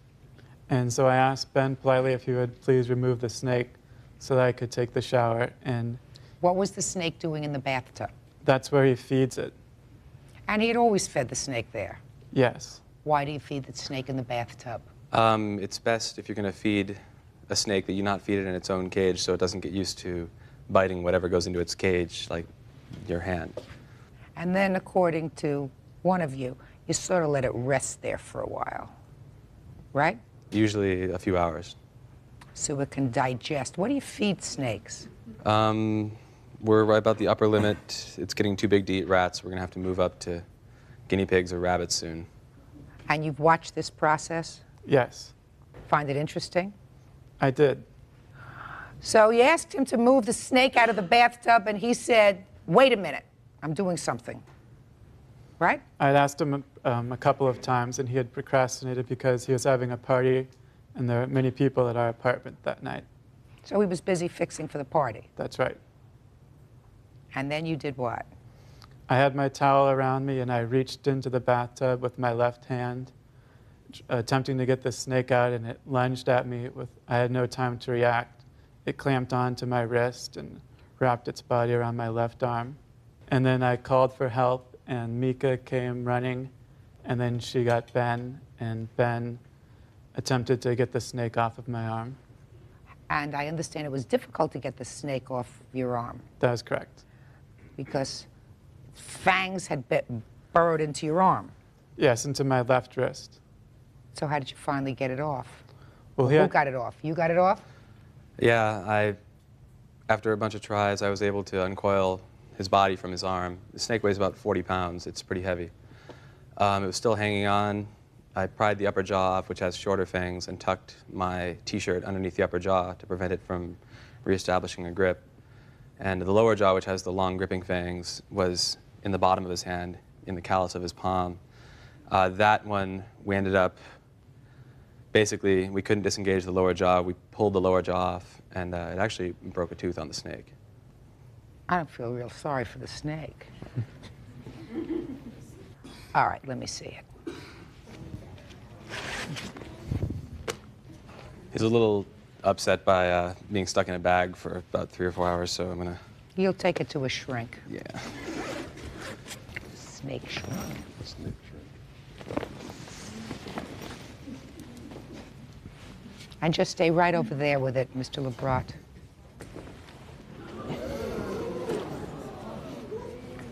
Oh. Okay, so enough.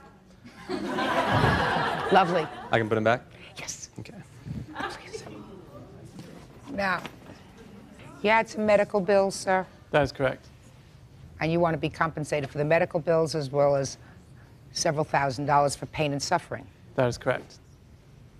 You don't think that you have any responsibility at all with regard to this incident? None whatsoever. Tell me why. I don't feel that it was my fault because it was his snake and he was negligent in not removing him from the bathtub. He knew that it might have been dangerous. It had never struck at me before, so I was not afraid of it, but I had asked him repeatedly to remove it, and he failed to do so. Why do you keep wanting to stand up? Because he's failing to mention a point. Well, come on in, I'll hear you. Who are you? My name's Mika Silverman. I was a friend of his. I kind of think he was irresponsible, so I don't care what you think. You said you had a fact that you wanted me to hear. At some point, Ben just passed it off and said, well, you've handled snakes before. Just go ahead and pick them up and take them out. It was clear that the snake would have to be removed before the rest of the group would be showing up that evening. So instead of doing it at a prompt manner, like Eric said, he just kept putting it off, which was dangerous to everybody who was coming. Judge Judy continues in a moment. You're in his position. You feel like taking a shower. Right. Think you might put your hand in there and take that snake out? There's no way at all.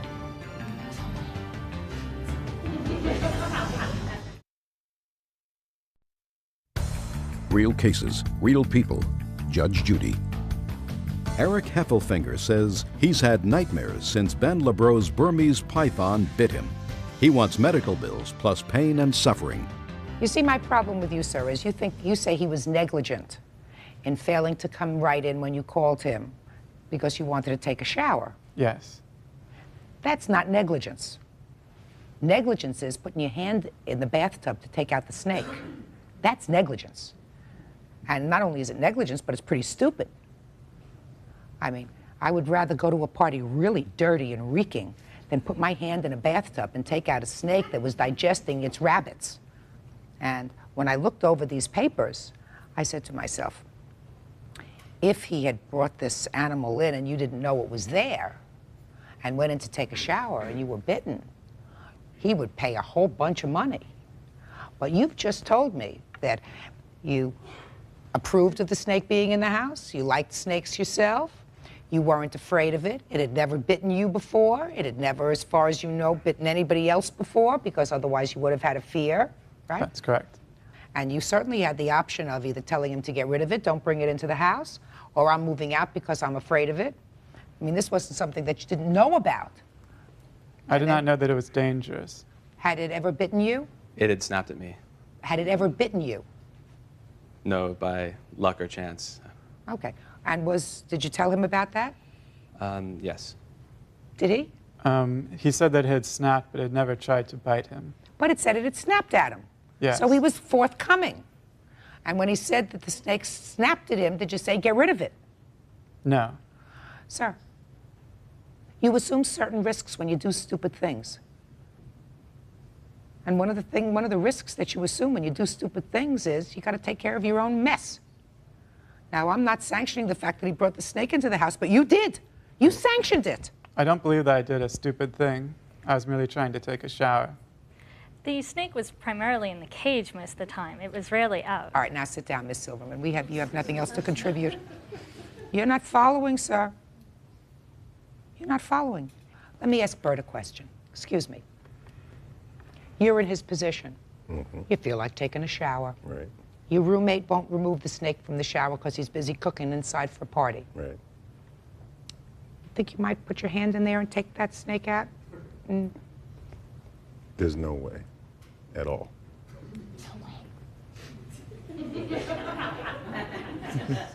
Mr. Heffelfinger? Yes.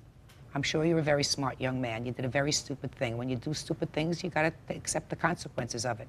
It is your fault that you put your hand in there, unprotected, and took out a snake that you knew in the past had snapped at him. You weren't afraid of it.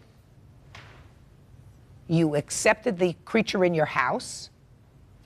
You didn't wait for him to come, which you could have done, or you could have decided to dress up, put on a little extra deodorant, and not take a shower. You chose to do none of those things, and you want to be compensated. You've got to accept responsibility for your own actions, sir. The case is dismissed. Parties are excused. You may step out. Out the back door to your right. I'm extremely disappointed about what happened. I don't believe that I did anything stupid, and I still believe that it is Ben's fault for not removing the snake.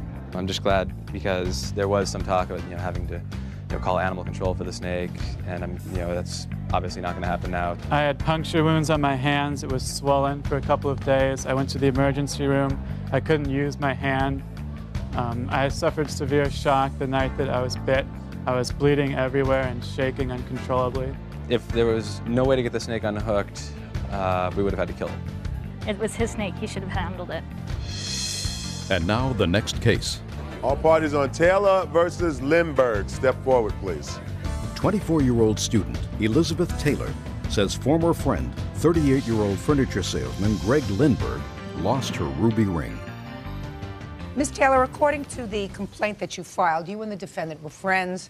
You ran into some financial difficulty and you needed some money fast. Right. You had 2 rings. Told the defendant about your troubles. You gave him the 2 rings as collateral for a loan of $500. That's right. He didn't give you the $500. No. He's supposed to bring it to you later. The next day. The next day he called you and told you that unfortunately he had lost the ring. Lost one of the rings. It was an heirloom ring, Yes. say very valuable. He had the other one. Okay. So let's start out with why. I was curious, why would you give him these 2 rings? What was the emergency that you had? Well, I'd been sick and unable to work at the time, and my rent was past due, and I needed to pay it immediately. I mean, he was a friend, I trusted him, and his girlfriend, who's a good friend of mine, said to ask him. I gave him the 2 rings. He said to meet me that night and to give him the 2 rings that I had. Like I said, one was my great-grandma, well, actually, I was wrong, my great-great-grandfather, and then it's passed down.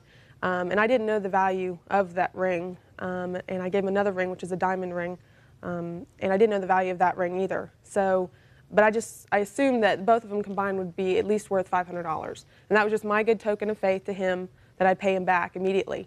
And that's why I trusted him with the rings. It would be like probably 2 or 3 days before I could get the money back to him. Okay. And I gave him the ring, and that night he says, the next day, he didn't call me till 8 o'clock the next night. And he said that he had lost the ring earlier that morning or that night before, but that he had gone to a pawn shop and had the ring that he didn't lose appraised, and I could get a loan off of that ring solely. And I said, why are you going to a pawn shop? I mean, if I wanted to go to a pawn shop, I mean, I could have gone myself. I didn't need him. And I was under the understanding that he was going to loan me the money. So, let's see what happened. I lost it. Do you have any idea where?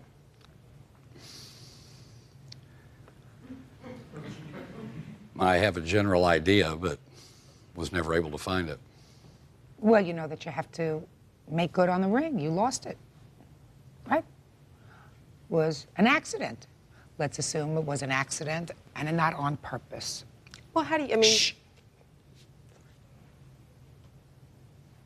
You're responsible, right?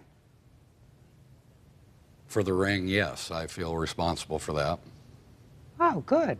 There we go. So you don't think it's just because it was an accident, you're not responsible for it? No. Fine. Judge Judy continues in a moment. I was desperate and I was a little naive. I trusted him. And I really don't think he lost the ring. I think he stole it. Closed captioning, sponsored in part by Real Cases, Real People, Judge Judy. Elizabeth Taylor says former friend Greg Lindbergh lost her ring after she gave it to him for a loan. He says he's sorry he lost it. Now, how do we know how much this ring is that he lost? My mother had an appraisal done last year when she came to visit me. I got the appraisal that she had done for me. But when she had the appraisal done, I didn't know she had an appraisal done until I told her that the ring, she was very upset, I mean, understandably, like I was. My grandfather passed away this last March, and that's when he gave my mom the ring, and she gave it to me. So she gave you the ring last March? After my grandfather passed away. Had I known the value of the ring, or like I said, I was desperate and I was a little naive. I trusted him, and I really don't think he lost the ring. I think he stole it. I mean, you have two rings and you lose only one, and you just happen to lose the most expensive ring out of the two. You're not going to be able to prove that he did anything other than lose it. You see, Miss Taylor, I see that you had this 10-karat gold ring. I mean, it's 10-karat gold, which is... I don't know what you... It's ladies' 10-karat yellow gold ring, and it's got a ruby inside. You say that your mother had this appraised for $3,250. You didn't know its value. You had no idea. According to you, if you knew its value, you never would have given it to him, right? Exactly. And I assume that, based upon what I'm reading here of the description, nobody looking at it would think that it was worth $3,000, right? Exactly. Nobody would know that. Well, I told him, I did tell him that it was an antique ring. The ring is approximately, it's going on 100 years old, or would have been. And I did tell him that it was a family heirloom, and that this ring it had a lot of sentimental value for you, because you didn't know that it had any real value. Right. So here you give him a ring that doesn't look like it's valued at $3,000, assuming that he's not the rogue that you suggest he is, and that he, in fact, did not take good care of it because he figured it was just worth a couple of bucks. You originally told him that you wanted $750, right? Well, I told him that was my, just a guesstimate of what I thought it was probably going to cost to replace the ring, because I had no clue, like I said. You can't replace the ring. Right, exactly. But I was just mad that he didn't, when he said he lost the ring, that he didn't offer any kind of compensation for it, didn't say anything. And so I had to confront him with it and say, look, you know, you're going to pay something for it. And it wasn't to replace the ring, and I told him it was irreplaceable, but it was just to be responsible for your actions. Judge Judy is ready to rule.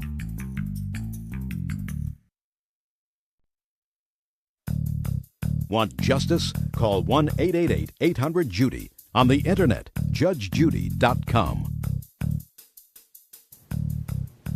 So she originally told you that the ring she felt was worth around $750?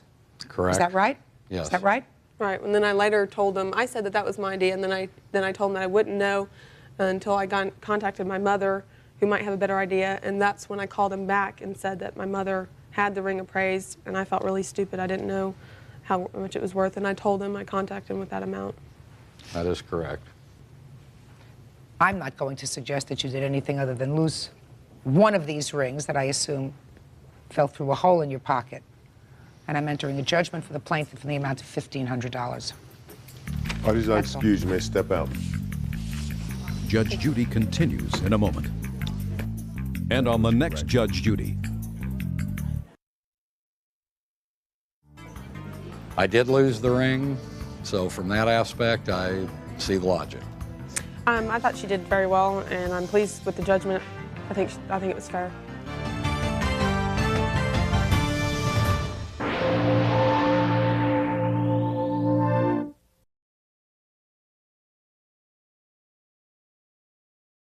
Impersonator David Michaels says Darlene Huggins hired him to entertain at her husband's 50th birthday party. Darlene says she didn't like the show, so she stopped payment on his check. David is suing for his fee. Order. All rise.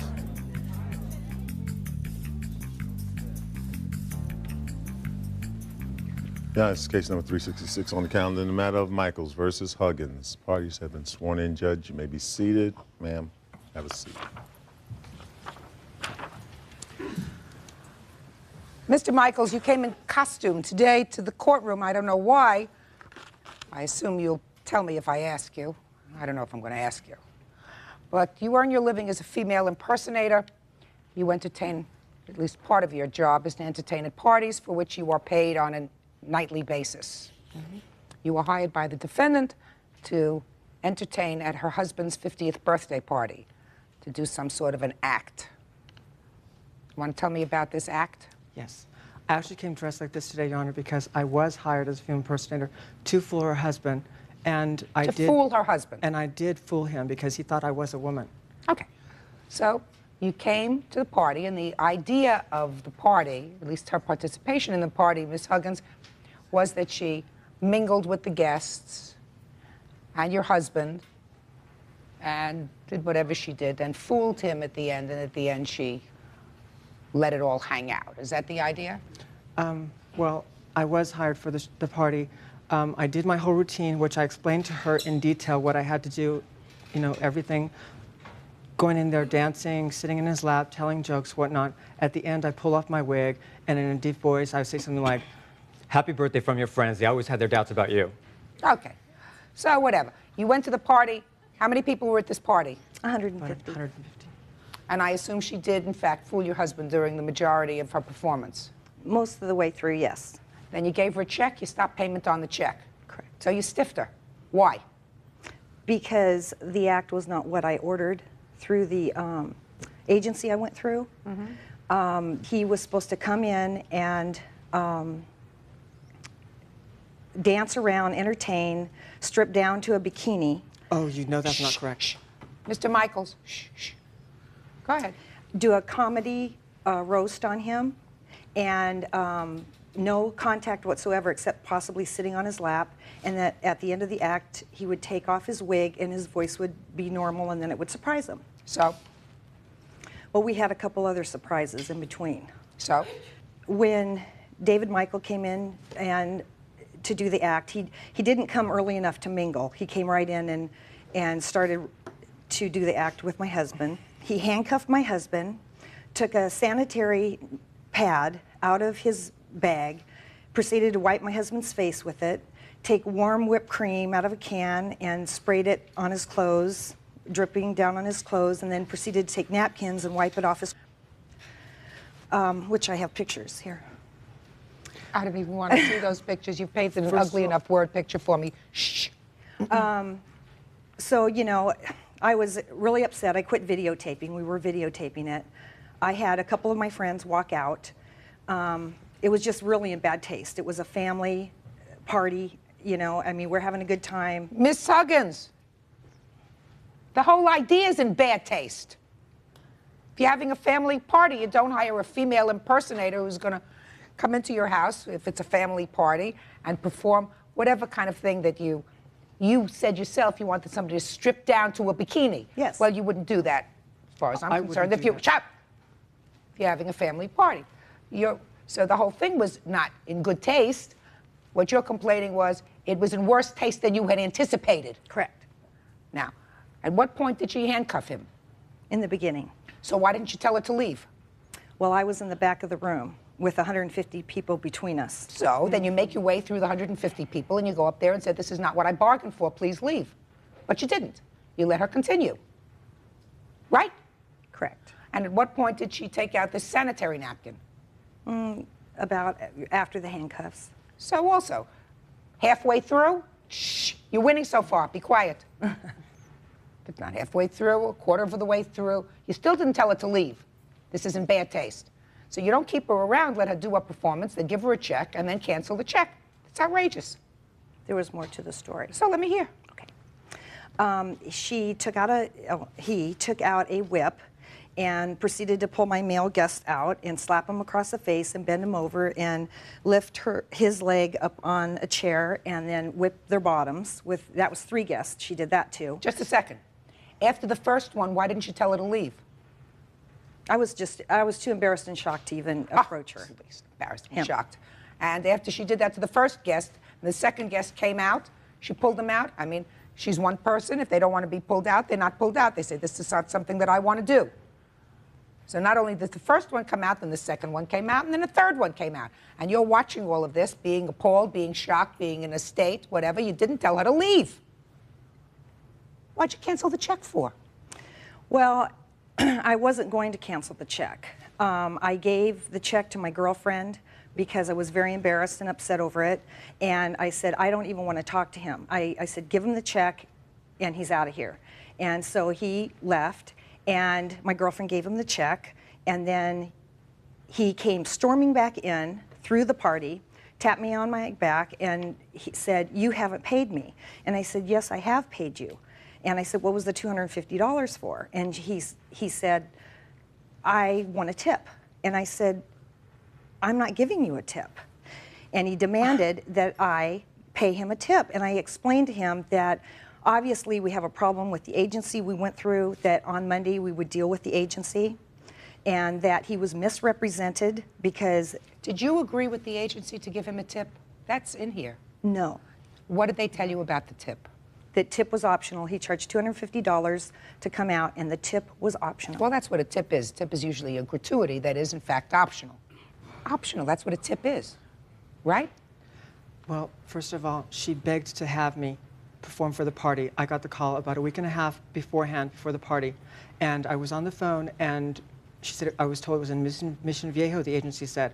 I said, okay, because I was on the other line, and I thought it was too far. Just a minute. You said that it was too far, and then you said, okay, I will do it even though it's a farther trip than I usually like to make. I declined to do the party beforehand, and... But then you agreed to do the party. Because at that time, even the morning of the party, I called the agency again and I said, did you still find anybody for that woman's party because she won't have anybody there? And they said, no, we haven't, and she's livid because she wanted you. So? So I said, tell her the my terms are, I will go for $250 and I have to get a $100 tip. Yeah, but you never told her that. The agency told her that. Listen to me. That's why I turned the party down. Listen to me. If you have problem with the agency, she says that the agency never told her that your fee was really $350, not $250. And what you're saying is, madam, you told the agency you wanted a $100 tip. She's saying the agency told her that the tip was optional. Did I call you madam? It's confusing to me. It's so confusing. Judge Judy continues in a moment.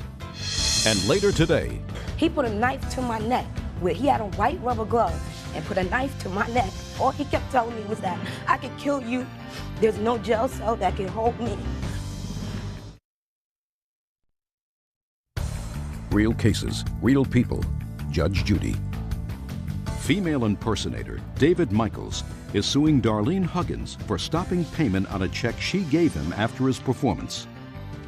Did you tell her that you expected, as part of your pay, a $100 gratuity? I said, because I'm going so far, you know that I have to get a tip. And I generally, to go to as far as Irvine, I get $100. Hers was in Mission Viejo. That's Just a past second. Irvine. Are you telling me now, Mr. Michaels, that, are you making this up as you're going along, that you spoke to her and told her that $100 was required? She was aware beforehand with the Okay. agency. Your agreement was for $250. Why did you stop payment on the check? Because I had an act that was coming out and he did not perform what I was told he was going to perform. I filled out a 2-page questionnaire to roast my husband, funny things that have happened in his life and so forth. And then Monday before the party, I got a call from the agency telling me that he refused to come out to my party. Then 2 days later, I get another phone call from another girl at the agency saying, well, now David Michael has decided to do your party. And I said, okay, so everything's all right. And she said, yes. And she says, that'll be $250. I said, tip is optional. She said, yes. Mandatory. So, did you give him the $100 tip? No, I did not. Okay. Mr. Michaels. A, you deal through an agency. You have no idea what an agent tells her. You have no idea what an agency tells any of your clients except what is written in a formal agreement.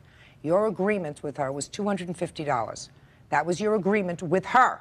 You and her. Anything that had to do with tip. She says the tip was told is optional. You said you just whispered to her mandatory. A tip is not mandatory. It is an expression of thanks for good service. Now, she has a right to say, I didn't like the service, I'm not going to give you a tip. But she has absolutely no right, after enjoying your service, which she did not stop as soon as she saw that it was not what she ordered. She let you continue to perform for this group, and it was not until it was over that she was so humiliated that she didn't even want to look at you again. So, Ms. Huggins, you're absolutely wrong for giving her a check and for canceling that check. So the judgment in this case is for the plaintiff in the amount of $250. That's it. Parties are excused. You may step out. Back door to your right, please. I think I should have stuck with a 350-pound woman wrestler. It's not my fault that her husband does not have a sense of humor. It was absolutely pathetic. And now the next case. All parties on Clark versus Reynolds. Step forward, please. 22-year-old fisherman O'Neill Clark says former friend, 29-year-old cable company rep Raven Reynolds, took $1,300 from him and won't give it back. Raven says he threatened to kill her. Mr. Clark, it looks to me from your complaint that you and the defendant were in some sort of a relationship. Yes, Your Honor. And you were called away to work in another part of the state. And what you did was you sent your paycheck to the defendant to pay your bills, your household bills. Sent it through Western Union. And there came a time when she called you, according to your complaint, and said that she had some extra money because your bills were more than covered, and there was some extra money in your account that she needed. Yes, Your Honor. How much did she need? Well, she got $1,400 for me. I told her she could have $100 and put on $13 till I get there. And what did she do? She told me she's going to get an apartment in September, October, and she needs some money, and she's going to borrow my $1,300. So did you tell her she could take the money or she couldn't? Well, if I tell her she could have, she couldn't, she will still take it because I know she'll get down. In any event, she took your $1,300. Yes, Your Honor. Now, you admit that you took his $1,300. Yes. And you say you had his permission to take the $1,300. Yes. Now, you hadn't been living with him No, before not that. at all. You were friends. We were just friends. He says in his complaint that he really cared about you, that he used to pay for things for you, like having your hair braided and stuff. Isn't that what you said in your complaint? Yes, Your Honor. So you knew that he cared for you. Yeah. Right? Mm-hmm. According to your complaint, you didn't care for him the same way. Not the same way he felt about me, no. So you took his $1,300 anyway? I spoke to him about it, and he said I could borrow it. He said I could borrow it, and I told him that once I moved, in the next few weeks, I'd give him the money, start paying him the money back, which he agreed upon. So why didn't you pay it back? Because this man put me through hell. Hell. Just a minute, he broke into my house. He came back, and he told you he needed the money when he came back. No, that's not what happened. Yeah. Altogether, he had sent me about $2,400, right? We're just talking about $1,300. Oh, okay. Stick to the $1,300. Okay, fine. I didn't give him the money back, no. Why? He put me through hell. He broke into my house and everything for no reason. He put a knife to my neck, where he had on white rubber gloves, and put a knife to my neck. And at that point, after he did that, I felt that he didn't deserve to get that money back. Judge Judy continues in a moment. This man's been in a psychiatric hospital because he's telling the police that he's in love with me and he wants to kill himself. I mean, he's crazy. Closed captioning, sponsored in part by Real Cases, Real People, Judge Judy. O'Neill Clark claims Raven Reynolds owes him $1,300. Raven says he threatened to kill her. What did he want when he broke into your I house? have no idea. Did he want his money? He didn't tell me he wanted the money. All he kept telling me was that I could kill you and I can go back to Jamaica. There's no jail cell that can hold me and everything like that. Well, if he and did... we went through the court system and everything, and they said that there wasn't enough evidence to convict him, but he stayed in jail. Well, according to these papers, they dropped the charges against him, but he spent a few months in jail awaiting trial on that case. Is that right? Yes, Your Honor. Did you go into her house? No, Your Honor. You're a damn liar. Shh, shh. Okay. Now, let's get to this $1,300 for a second. You just told me that you agreed that this was a loan and that you would pay him back. Let me... But he... Shut up! Okay. Hey. Let me read you from your answer, okay? Your answer to his complaint that you signed says, I had a bad situation where I was living and had to move. So far true? Yes. I needed $1,400 as soon as possible and asked O'Neill if I could borrow the money since it was right there and I would give him back some every week until it was paid. Yes. So far? That's what you just told me. Yeah. Then you say, he said okay. And a few days later, he told me that I didn't have to pay him back because things were going so well in Albany. That's what you said here. That's not what you just told me. You forgot that that's what you wrote here. You forgot, Miss Reynolds, because the one thing that you would say to me, if it were true, is I originally was going to borrow the money, but then he told me I didn't have to pay him back.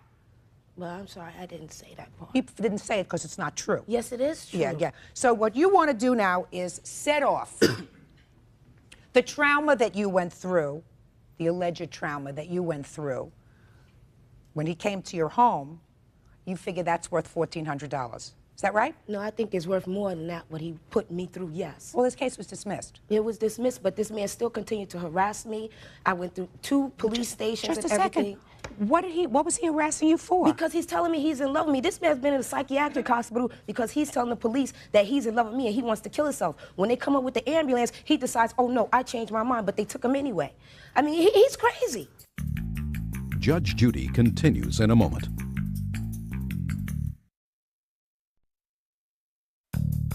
Want justice? Call 1-888-800-JUDY. On the internet, judgejudy.com. Miss Reynolds, you know what a smart person does?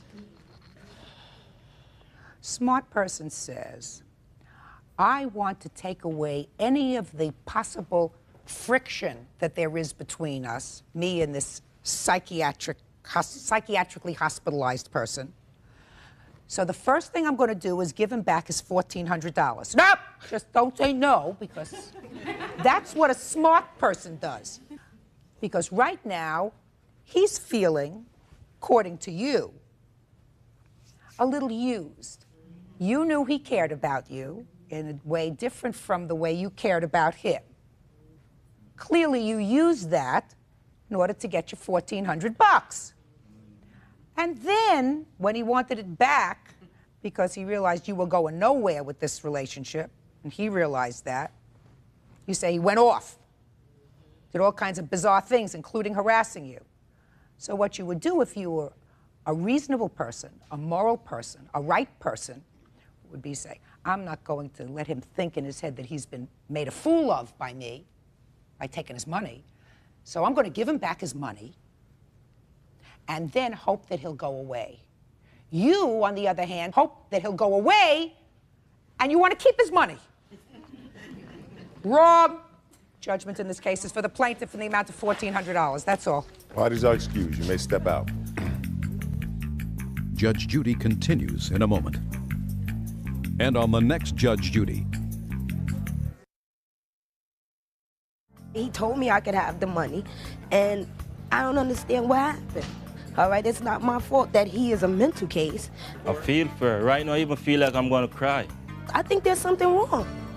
And I feel that even though he's getting the money, he's still going to be harassing me, and I don't know what's going to happen at that point once he starts harassing me again.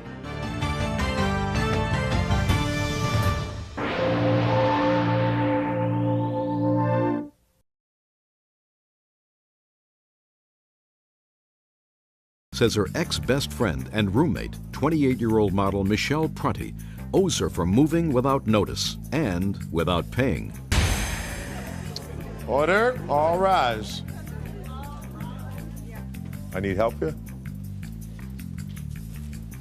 Learned it from you. Judge, this is case number 444 in the calendar in the matter of Ellison versus Prunty. And you learned well. Thank you, Judge. Parties have been sworn in, Your Honor. You may be seated. Sir, have a seat, please. You two had been best friends for 3 years, then you decided to room together, now you hate each other. It's the way it goes. Miss Ellison, you claim that the defendant moved out of this house that you rented together without giving you any notice, and she owes you rent and bills. Yes. She says she's paid everything she's supposed to, and that any damage that was done to the apartment, you can take out of the security deposit. Right? Correct. Okay, Miss Ellison, so tell me, when did you move into this house together? The first day of May, I believe. I have receipts of the deposits and everything made. When was it? April 1st. Okay, April. And when did you move out? I moved out August 30th. She had paid you for August? Yeah, August was already paid. Correct. How many people live in the house? 3 of us, myself, her, and my child. Okay. And how many people live there now? 3 currently. I have a new roommate, myself, and my child. So your complaint is September's rent? September's rent, the bills, the deposit. What bills? All of the bills. I have a list, everything itemized. The damages done to the house. She left burn marks upstairs. It's a non-smoking residence. There's burn marks in her carpet. There was damage to the door. Okay. So let's talk about first September's rent. Okay. You didn't pay September's rent? No, I did not. Why? Because she had told me, as well as our landlord, that she had someone moving in on the 1st, which I have here on the tape, that the landlord stated that. And she also Just a second, not the landlord, that she stated it. She stated to me as well as our landlord. So the reason that you're telling me you didn't pay September's rent is because she had somebody else moving in September, therefore September's rent would be covered. Even September, I had given my 30-day notice.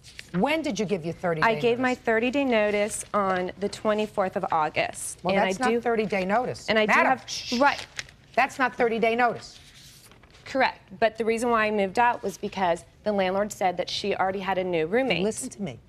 You didn't give 30 days notice. Mm-hmm.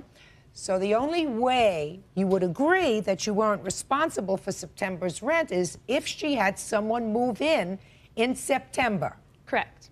And Linda, the landlord, would know whether someone moved in there in September. Is that right?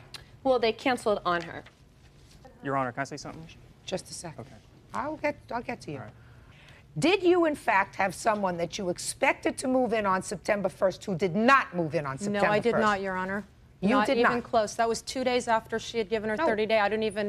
I had nobody that I even knew to move in. What did you want to say? Yeah, I'm the defendant's boyfriend. Who assaulted her in front of our home. Go ahead.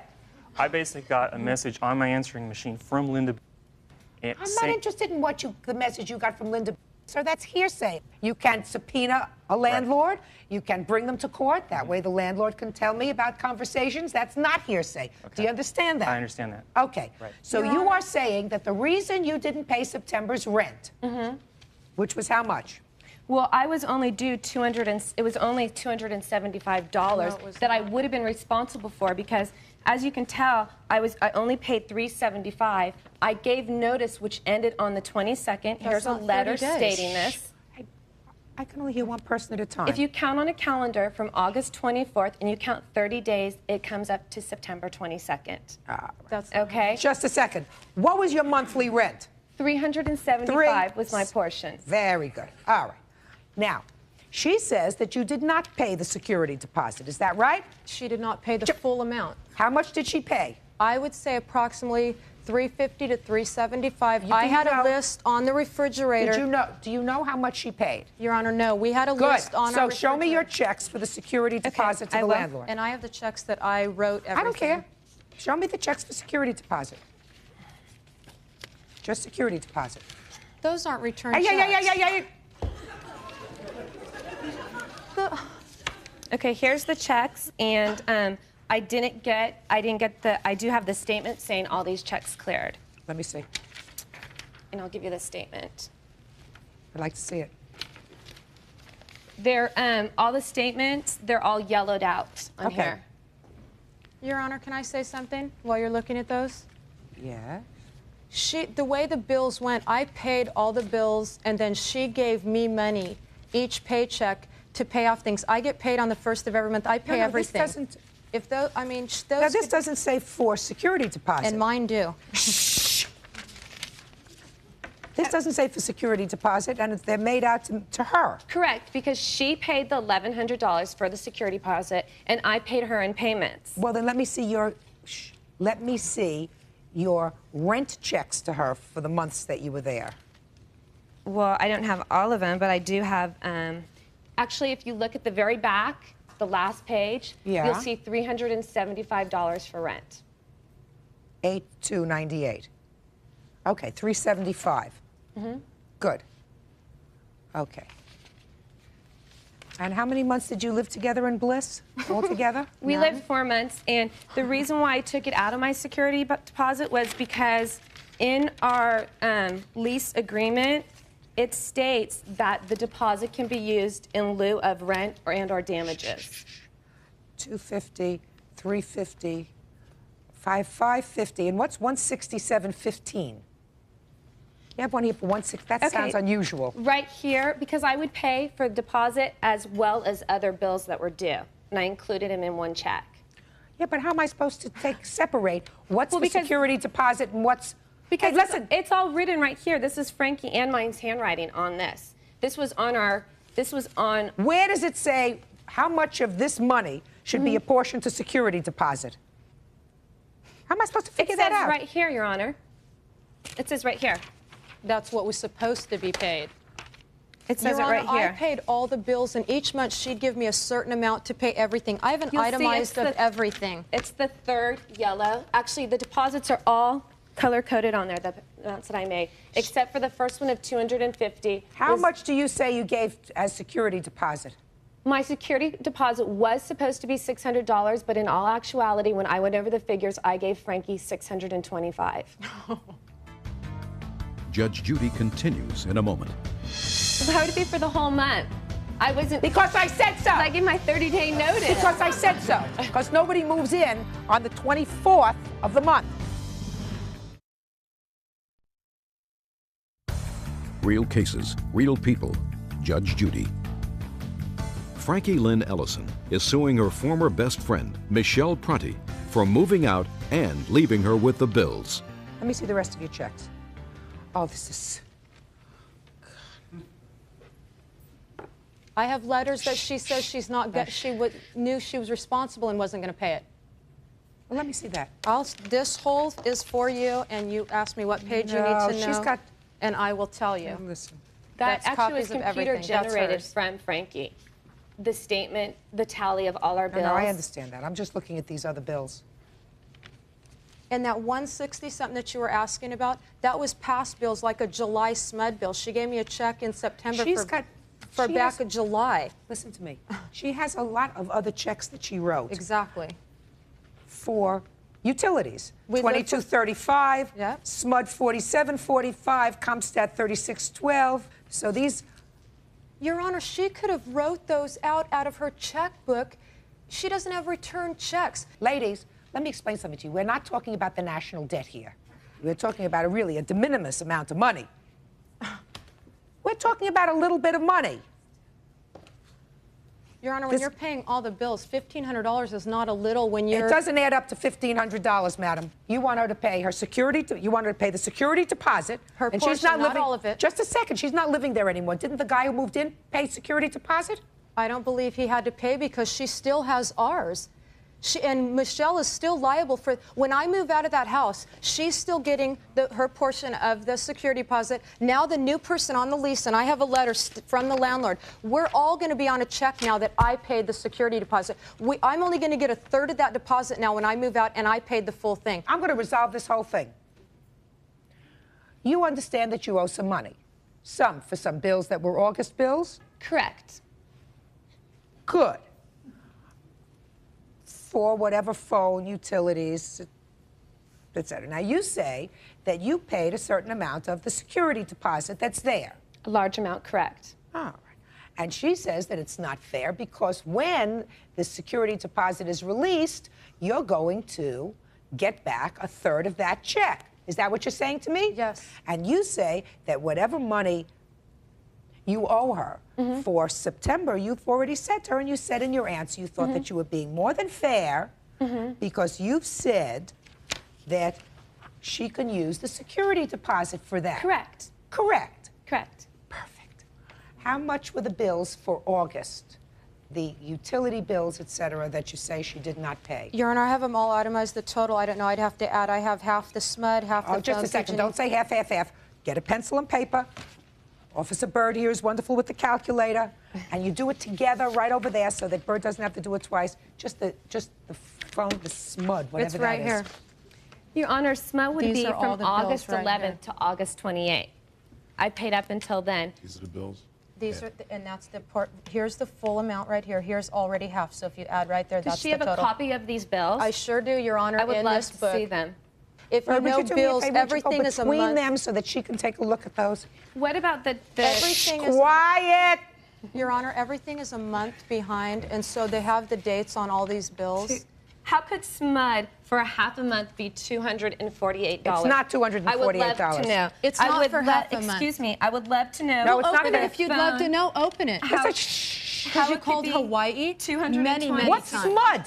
Our whole house is electric, and that's what it is. I have a SMUD statement actually from here. She got $181. No, $268 transferred from her other home. Here's SMUD. This is from SMUD stating everything. No, this tells you what the bill is right here. Just take a look at it. Before you question it, take a look. Our phone bill, and it has the dates on it. Is SMUD the phone? No. Just let's go one thing at a time. It says unpaid balance. It says nothing about the balance Judge current wants to charges. talk about SMUD. SMUD! Okay. Your Honor, I know what SMUD is. Sacramento Municipal Utilities District. She told me it was gas and electric. I just want to know what the bill was for August. Judge Judy continues in a moment. I paid a late fee Now. because she didn't pay her rent. Now. $45 late fee I had to pay because she Now. didn't pay her rent. The next time she opens her mouth, I'm going to dismiss her case. Okay. Closed captioning, sponsored in part by Real Cases, Real People, Judge Judy. Frankie Lynn Ellison claims her ex-best friend and roommate, Michelle Prunty, left her with the bills. What's the bill for August, Bird? Is there any way of showing that, what the bill is for August? Judge, Not on the prior- one that I'm looking at, it says the billing period is from 9/10/98 to 9/25/98. I don't want to see that. Right. Where's the August bill? This is the closing bill that Can't help you. that they gave me. Can't help you. What's the phone bill for August? I have all the amounts written down here at Pacific Bell. Okay, our highest bill ever was $243, which For a month. For a month. All right. Okay. Is that your highest bill, $240? No, it That was wasn't, our Your Honor. highest She bill. called Let me see. Hawaii Okay. about 30 Okay, Your times Honor. when she knew she was leaving. Actually, Your Honor, she this- has her family in Pleasanton. Everything long distance is her. I have no family in Pleasanton, Your Or Honor. wherever Very you're good. from, Bay Okay. Area. All right. In Hawaii. And actually, Your Honor, it was really great because our AT&T, you had to put a code in to use it, and Do you want me to therefore. take this What? outside and figure No, this no, out? no. I don't want you to take it out and figure it out. Not at all. Can I say one? You can I say, finish? just a second. She says you gave her absolutely nothing towards the deposit. That's what she says in her complaint. No, I didn't. Shh. Me? Yeah. No, I said she gave approximately $350 to $375. And I've she never said said she nothing. paid. And she said she paid $600, right? And you did not have a tenant, according to you, for the month that she was going to be for the month of September. She owes you that. She owes you that. The tenant didn't move in that you anticipated moving in. She owes you that. That's $375. Now, why would it be? Shut! Why would it be for the whole month? I wasn't. Because I said so. I gave my 30-day notice. Because I said so. Because nobody moves in on the 24th of But the I month. was only responsible until September 22nd. 3-7, not according to me. And this is Okay. my court. Okay, that's fine. Good. I don't want to hear from anybody. Now, there was some damage to the apartment when you did a walkthrough, according to you. When you did a walkthrough with the landlord, there was some damage. Do you have a letter from the landlord indicating what the damage was? Yes, I do. Let me see it. Your Honor, I want to hear nothing from you. I'm not talking to you. I'm not talking to you. That's 13A, Your Honor, I in don't- the book you have. It's the same. It's on 13A.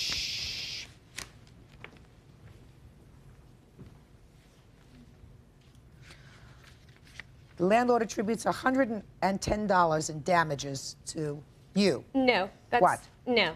The only damages to me are $45 in my bedroom. The other damages are throughout the house. Just a minute. I have $45 for the burns in the carpet. That's yours. Correct.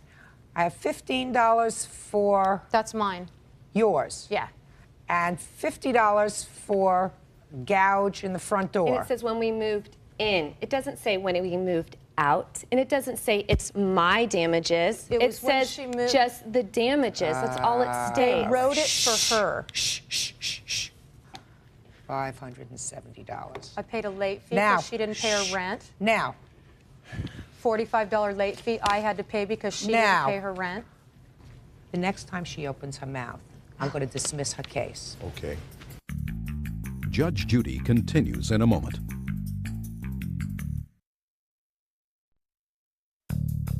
Want justice? Call 1-888-800-JUDY. On the internet, judgejudy.com. Now, you say you paid, nobody can establish to my satisfaction exactly how much you paid, but you say you paid $600. Correct. In security deposit. Correct. $570 is what I calculate that you owe her for all the various and sundry things that I've seen here. And nobody really has been able to show to my satisfaction exactly how much security deposit was actually paid, somewhere between $375 and $600. But it's clear to me that there are some outstanding bills that you have, and the outstanding bills come to $45 and $50, which is $95. Those are your outstanding bills for the month of August. That's fair to me. So that she is clearly entitled to. And she is also clearly entitled to at least all of the money that you put in as security deposit. So before we leave here, we will draft an order. And that order is that you formally relinquish any interest that you have in any security deposit currently being held by the landlord, and that at the termination of the lease, all of the security deposit is to be given to the plaintiff. That sounds great. Well, that's exactly what's going to happen. That's acceptable to me. Well, it may not be acceptable to her, but that's what I'm going to do, because when you live together and this is the way you handle your business, it's absolutely impossible for a court to come to a determination about $2 here, $3 here, $16 here.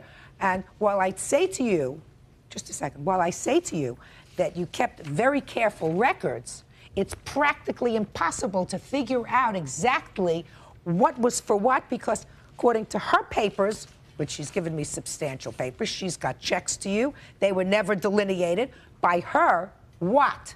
If you'll look at my receipts that you say she gave you so many, you haven't even looked at mine. Mine is very detailed. It shows the dates that I paid all these closing bills, the deposits I paid, the late fee. What if I move out of the house 2 years from now? I'm out of this money now. All the deposit money, you want that now so that when you don't have to wait for that when you move out. Yeah, because I'm out the money now.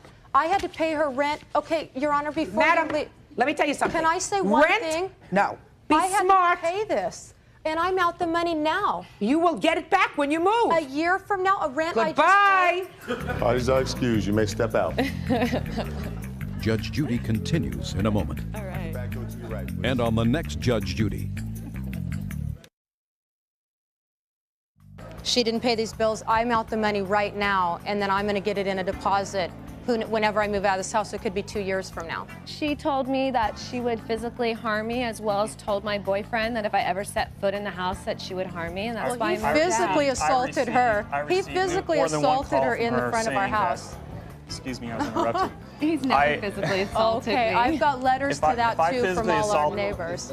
If I physically assault her, she wouldn't be here. Yes, she would. No. She's very hard up like No. you.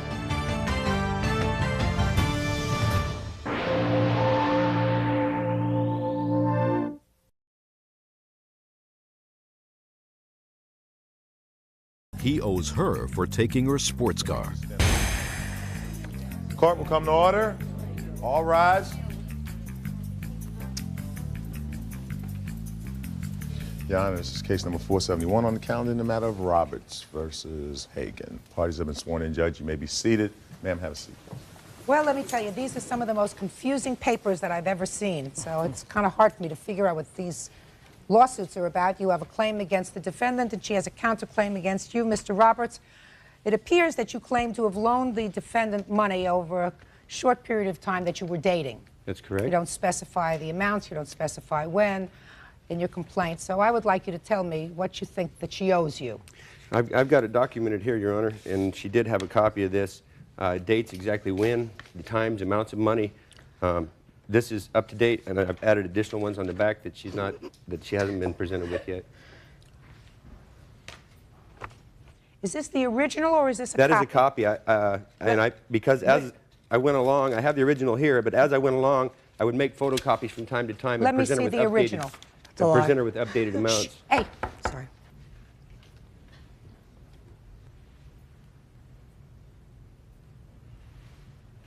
You gave her this money in check or cash, sir?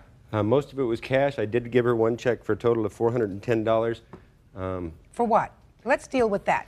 $410. That was, she claimed she wrote a bad check to the DMV and she needed to put some money in her account so that she didn't bounce that check. I wrote her, I had the cash on me actually. I didn't want to give her cash anymore because I was starting to not really trust her, but I wanted to, so I wrote a check so I'd have documents this time. So? And I wrote the check, and instead of depositing it in her account, she went directly to my bank and cashed it. Okay, well, let me just see it.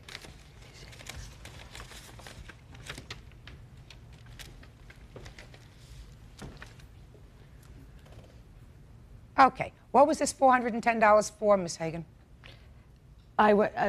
He was paying me back money that he owed me. That's why I went to his bank and cashed it immediately. Well, what did he owe you money for? I think his rent was due or something, and he asked me to borrow it until the time came, until he got his check. He's a truck driver, gets paid once a week. I'm a bartender. I make money every single night. All right, let's hold this $410 out for a second. You have a counterclaim that has something to do with your car. Yes, Your Honor. You want to briefly tell me about that? Yes. Clay thinks that I owe him this money. No, tell me about the counterclaim, not what he Well, thinks. he took my car from me in the middle of the evening, between 12 and 7 o'clock in the morning on a Sunday night. It also had a club on it. So complicated. He had registered my car before I knew him. It got impounded while he was driving it because my registration wasn't expired. All right, let's start with that. He was driving your car after you were dating, and Yes. your car was not registered. Yes, Your Honor. Nor did you have, according to the papers that I have here, a valid driver's license. Yes, Your Honor. Right? So you could not get your car out of impound. Yes. How much were the impound fees on the car? The total impound fees after you pay the police department for the release. Just give me the total. $722. Okay. Who paid that? I did, Your Honor. Show me. All I have to show you for that is this. I actually had to borrow the money from another friend to get the car out of impound. Just a second. Did she pay to get the car out of impound, sir? The first time, yeah. When was the second time? The following week. I was driving my son to school, and I hadn't taken care of my license yet. They impounded it again. I got it out the next day, took care of my license, and now I have my license, and he has my car. Okay. How did you get her car, sir? I had no knowledge. He took it. She told me that the car was registered, that somebody had stolen the tags, that it was insured, that everything was legal. How did you get the car? I'm the one that paid the registration in the first place, Your Honor. I have a canceled check from DMV for the $91. It was registered in both of our names. Well, it was her car. See, that's being disputed also. Well, it wasn't your car. It was not my vehicle, you're Okay. right. It was her car when you met her. She was driving that car. When I met her, that was the vehicle she had in her possession. Okay. So how did you get your name on any of the papers? Because I needed to put it in my name so I could put it on my insurance when I registered it so that I could help her get it out of impound. Okay, because you did not have a license. Correct. So in order to get it out... You have to be a valid driver. So he, with your Did me a consent... favor. He, with your consent, put the car in Yes. both names. Yes. Okay. Now, And how when we did got it it come, up- sir, how did it come to pass that you now have physical possession of that car? He stole it. Sorry. You have a piece of paper from the police department that gives him an order of protection against you? No, I don't. I've been convicted of a misdemeanor for threatening him after he stole my car. Just a second. Not allowed to. So what? So you have a conviction for a misdemeanor? Yes, Your Honor. Okay. Is this the first time you have a conviction? Yes, I've never been in any. Yes. All right. So why don't you just calm down? Now, how did it come, sir, that you have physical possession of this car? After she told me that she refused to pay me back any of the money, and she basically told me you were took to the cleaners. She used some colorful language and everything that I wasn't going to get anything back. I went down to the Department of Motor Vehicles and lied. Took her name. Your counterclaim's dismissed. Your counterclaim's dismissed. I warned this is the third warning. I don't do any more than that.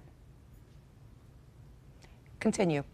So I went to the DMV and I filled out the necessary paperwork to have her name removed from the title, so that I would have some type of collateral or something to. So now you have her car. Yeah. Well, I needed to. So now you have her car. Yes, I do. Good. So what are you here for? Because the value of the car, for one thing, isn't even close to the amount of money that she owes me. For the second thing, she entered an agreement with somebody else and used that car for collateral, and now he's taking her to court tomorrow. Yeah, so? And so I hate to see him get screwed over. He's entitled to the car, too. Just a second. I'm not worried about anybody else.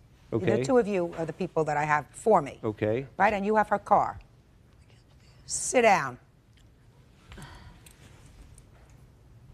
How much is your car worth? I'd estimate it at $2,500, between $2,000 and $2,500. It's a 1977 Datsun 280Z. It's an original. It's in perfect condition, all original interior, original everything, tires, everything. And you have it. Yeah, I have that vehicle, but that's not the condition it's in, and that's not the Blue Book value. It was a Blue Book value or not. You engaged in self-help, sir. You knew you had absolutely no right to take that car. You knew you had no right to take the car. Your Honor, the reason I took possession of the car Yeah. was because I needed to borrow money against it to pay my rent so me and my children didn't end up on the street. You knew you had no right. Why don't you have a job to pay your rent? I do have a job, Your Honor. So then what does that have to do with her car? You had no right to take her car. Now you have her car. I have a feeling that you two people deserve each other. I just have that feeling. Judge Judy continues in a moment. And later today. Why was he evicted from his apartment? You just said that he was evicted. He didn't go into further detail. And you didn't ask him before he moved into your house? Maybe he was a slasher. Real cases, real people. Judge Judy. Clay Roberts and Christine Hagan have broken up. He's suing for loans.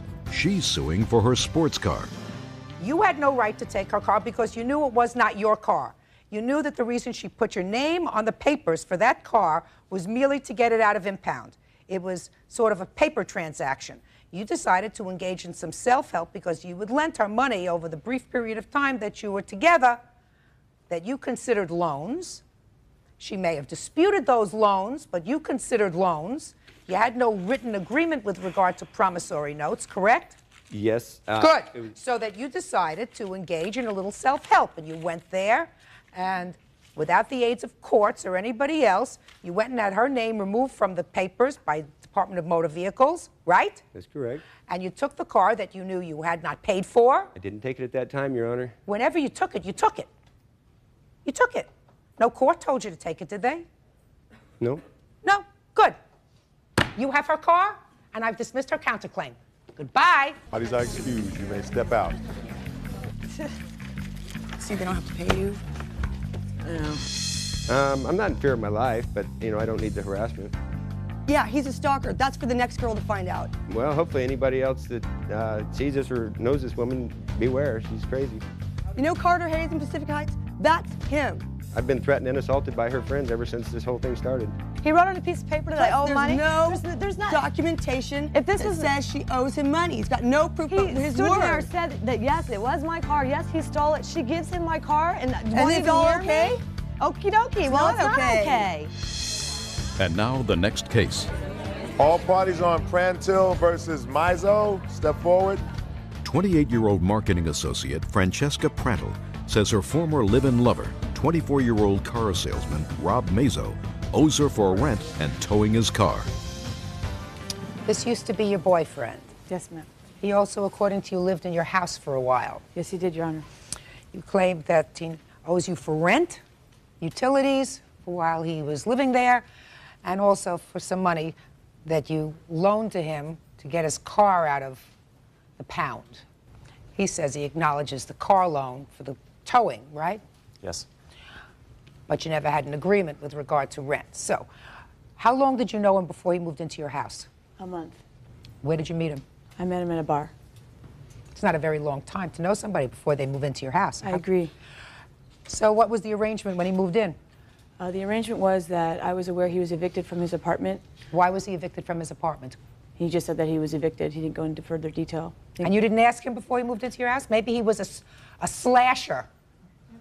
I didn't know. I trusted him that he was wrongfully evicted, or rightfully evicted, but the proceedings after which he was evicted were wrongfully handled. Okay, so guy that you meet at a bar tells you he's evicted from his apartment, and you invite him to come into your apartment. Yes, something like that. I said, though I think this is very wrong and probably not a good idea, though we don't know each other very long, I'm going to try to help you out because I saw that he was down and out, and I cared for him at this time because he was my boyfriend.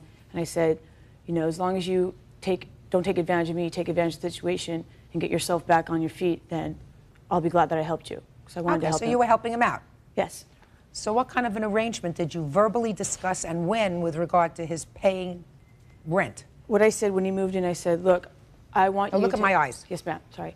I said, I want you to contribute half the rent and the utilities, and that I'm somewhat neat of a person. I have a nice place, it's a small studio, and that to respect my living environment. You remember having that conversation? I remember her saying to keep the place neat as well as I could and help her out as best I could with the utilities and living expenses, but she never said, owe me half or anything to that nature. Well, what did you say to her when she told you that she wanted you to contribute to the household? I said I would contribute it as best I could. Does that sound familiar? This does. As best as he could turned out to be not very much. Not at all, really. Okay.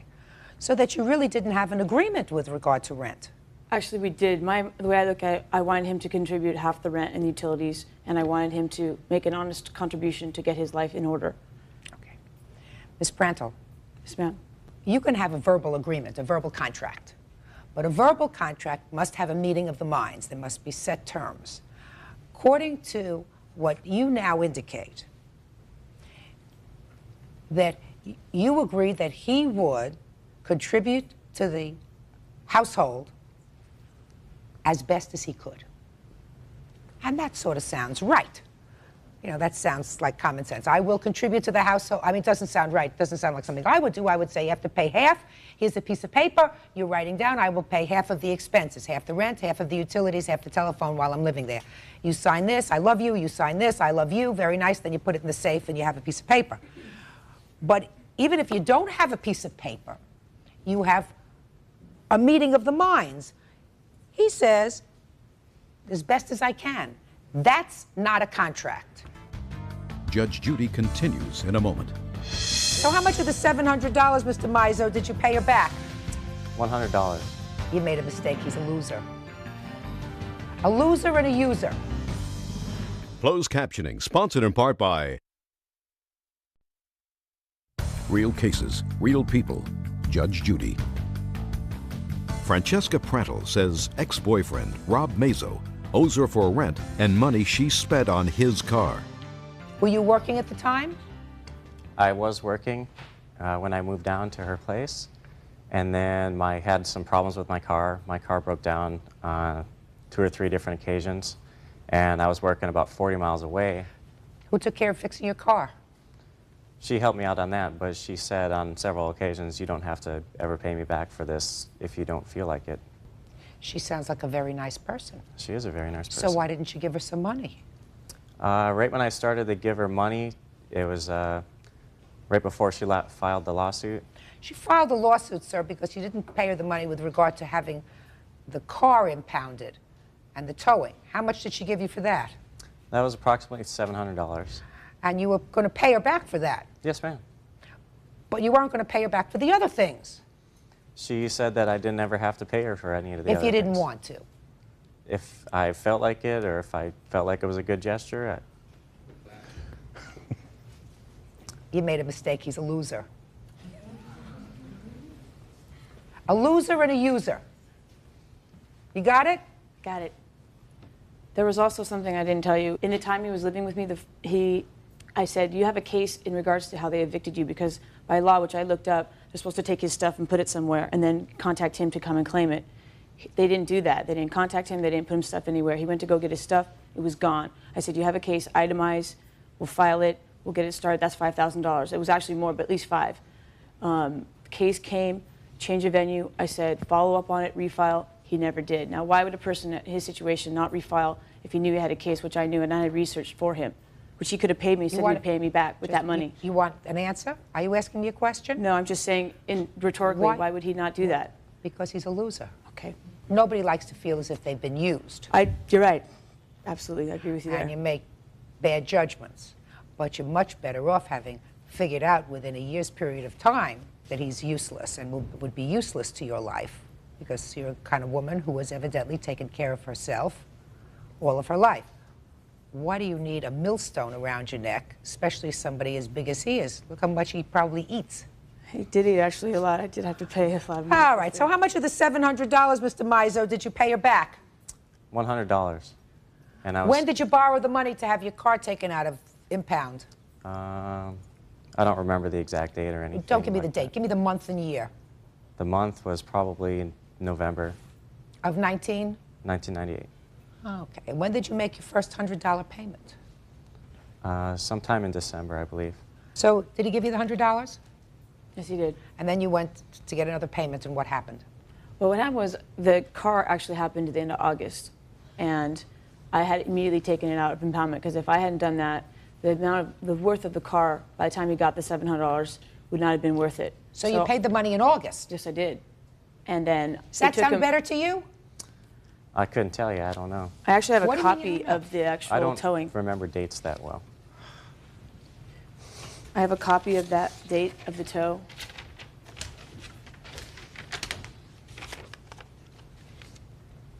August. So it was in August that you paid them. So September, October, November, and December. So in 4 months, you made one payment. Yes. Judge Judy continues in a moment.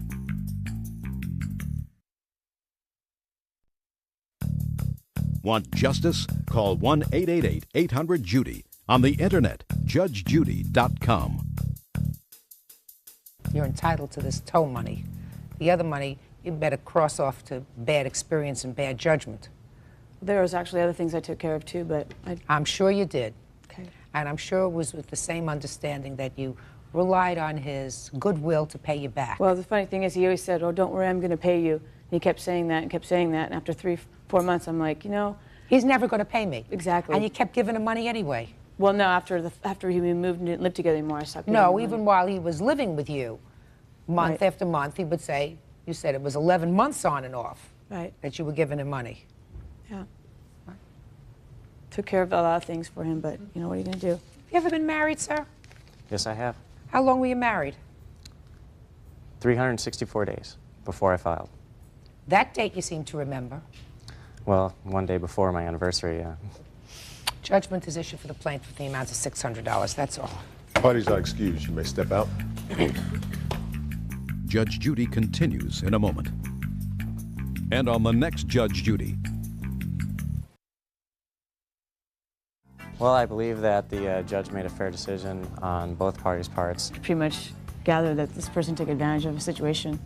Well, she came up to my work where I was working, and she was quite rude, and I finally had to get the manager of where I worked to get her off the premises and leave me alone.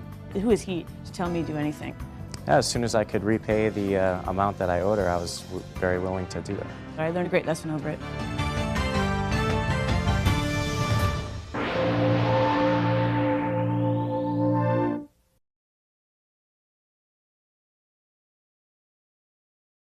Three-year-old court reporter Shannon Riley says former friend, 38-year-old glassworker Brian Gottlieb, owes her for taking care of his children while he was in prison for 6 months.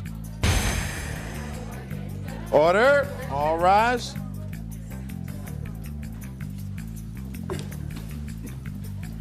Yeah, this is case number 484 on the calendar in the matter of Riley versus Gottlieb. Parties have been sworn in, Judge. You may be seated. Was he your boyfriend the time he was incarcerated? He wasn't my boyfriend. We dated casually, and we were very good friends. We never had a defined relationship between us as boyfriend and girlfriend. Do you have children? I have one son. But he has 2 children, is that right? That's correct. How old are your children? 7 and 8. And you have custody of your children? Yes. Where's their mother? She's not in the picture. She's in Wisconsin now. But you've been awarded custody of the children by a court. It's nothing formal like that. No, it's just always been that I've taken care of the kids. She disappeared kind of when they were very young. And you went to jail. What'd you go to jail for? For drug-related offenses. You were sentenced to 6 months?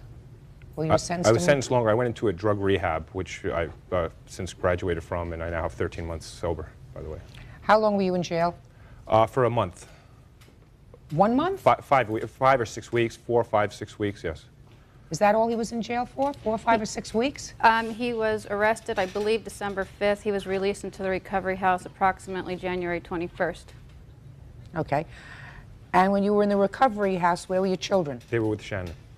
And how long did you stay in the recovery house? Till May. All right, so it was 6 months that you took care of your children. Yes, it was. Now, when you were arrested, did he call you from jail and say, please go take care of my kids? How did that come about? His friend came to me that night and said, Brian's been arrested, he's in jail. So the next day I went down and I said, what happened? And he told me what happened. And he was not in a very good frame of mind because he'd been up all night. Where were his children the night before? They happened to be with their mother visiting their grandparents. In Wisconsin. Right. She comes in and out of the picture. But the children also have grandparents. Yes. Maternal grandparents. Yes. In Wisconsin. Yes. So would you mind telling me why you ended up taking care of the children for 6 months while he was in jail and in this program, which is what your lawsuit is about? You want to be compensated for that? I asked him what he was going to do with the children. He said he didn't know.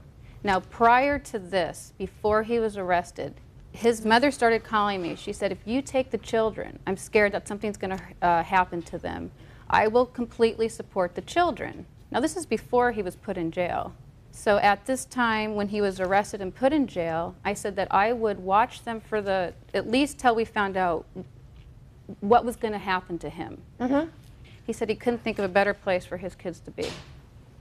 So your arrangement, your financial arrangement, was not with him, but was with his mother? At that time, correct. Well, I have a lot of questions, but let's start with this. When do you claim your financial arrangement became one with him? Okay, our financial arrangement, his mother had sent me a check for, I believe it was $125. And she had sent some Christmas presents, clothes for the kids and whatnot. I then realized, she said that she couldn't help anymore. Approximately, I'd say the second week in February. While he was in the program? He's in recovery. I said to him, I can't financially do this by myself. I need some help. He called me on February 24th. He says, they have given me permission to go to work early for the sole purpose of contributing to the boys. Okay. And did you, in fact, get a job? Yes, I did. When? I couldn't tell you, Your Honor. Probably shortly thereafter. Okay. Now, so you have to understand that you started to take care of the children in December? I took them December 11th, I believe. By the way, my next question is, I have to backtrack a minute. The children were with their mother and their grandmother in Wisconsin. How did you manage to get them back here? Because she was coming back, and he was supposed to pick her up at the airport. Yes. So we went, me and his friend, we went down to the airport. Did you tell her that he was in jail? Yep, we told her. She had no problem with the kids coming with me. Unbelievable. It is unbelievable. Sure That's is. why I felt so bad for the kids, because I knew what kind. So the mother was made aware of the fact that the children would not be living with their father, who was currently in drug rehab, but would be living with a stranger. Correct. A nice stranger, but a stranger. Correct. Okay. So that was in December. Right. December, January, and February, you had no financial arrangement with him. Your financial arrangement with him took place the end of February with him. Right. When he said he was going to get a job and start supporting the children. So after March, sir, how much money did you give her for the children? You know, probably not as much as I should have. However, I never kept track of. It was cash. It was always cash. I remember there was a time I gave her $500 in cash. There was many times where I gave her under $100 in cash. How much money did he give you in total for the children? He gave me at one time $40. Now, he gave me $500 on May 29th after our verbal agreement of him paying me back my out-of-pocket expenses for the time that I had them. How much did you spend, physically spend, supporting the children from the time that you had them? It's hard for me to give an amount. I did everything that a mother would do. Okay, let me explain something to you. You have to look at there are two ways to look at a case like this. One is a contract. Right. All right. Now, you didn't have any sort of a fixed financial contract with him. Correct. Really, ever. He did, in fact, your agreement was with his mother, which he reneged on. But you did have some sort of an arrangement with him that he acknowledged that he would contribute to the support of the children starting in the beginning of March when he went to work. Now, there was never a fixed amount of how much that would be. You say that you should be compensated as if it was a child support order. But there was no contract, but he is responsible as a parent to pay for necessaries for his children. Correct. Necessaries. Now, necessaries are what you actually spent for the children. They were with you for a period of 6 months. He is responsible for 6 months' worth of necessaries for the children. Now, don't you acknowledge that you are, sir? Yes, I do. Well, you say, yes, I do, but your answer sort of belies that. You say, if I knew she was going to charge me, I would have let the kids stay with their godparents. That's what you say in your answer. Yes, that is correct. I did say that in my answer. Well, didn't you want the children to stay in the best possible place? Yes, and believe me, I'm very grateful for what Shannon did, and she was everything as a mother. She's as much as a mother to them as anybody could be. There's no doubt about that. Judge Judy continues in a moment. And later today, He backed up, and I guess because he knows karate, he said, "Feel the power of Raymond." And then I tripped, and he got on top of me and choked me. And then that's when Scott picked him off me, and then we left. real cases, real people. Judge Judy. Shannon Riley claims former friend Brian Gottlieb owes her for taking care of his kids while he was in prison. How much are you earning now, sir? $900 a week.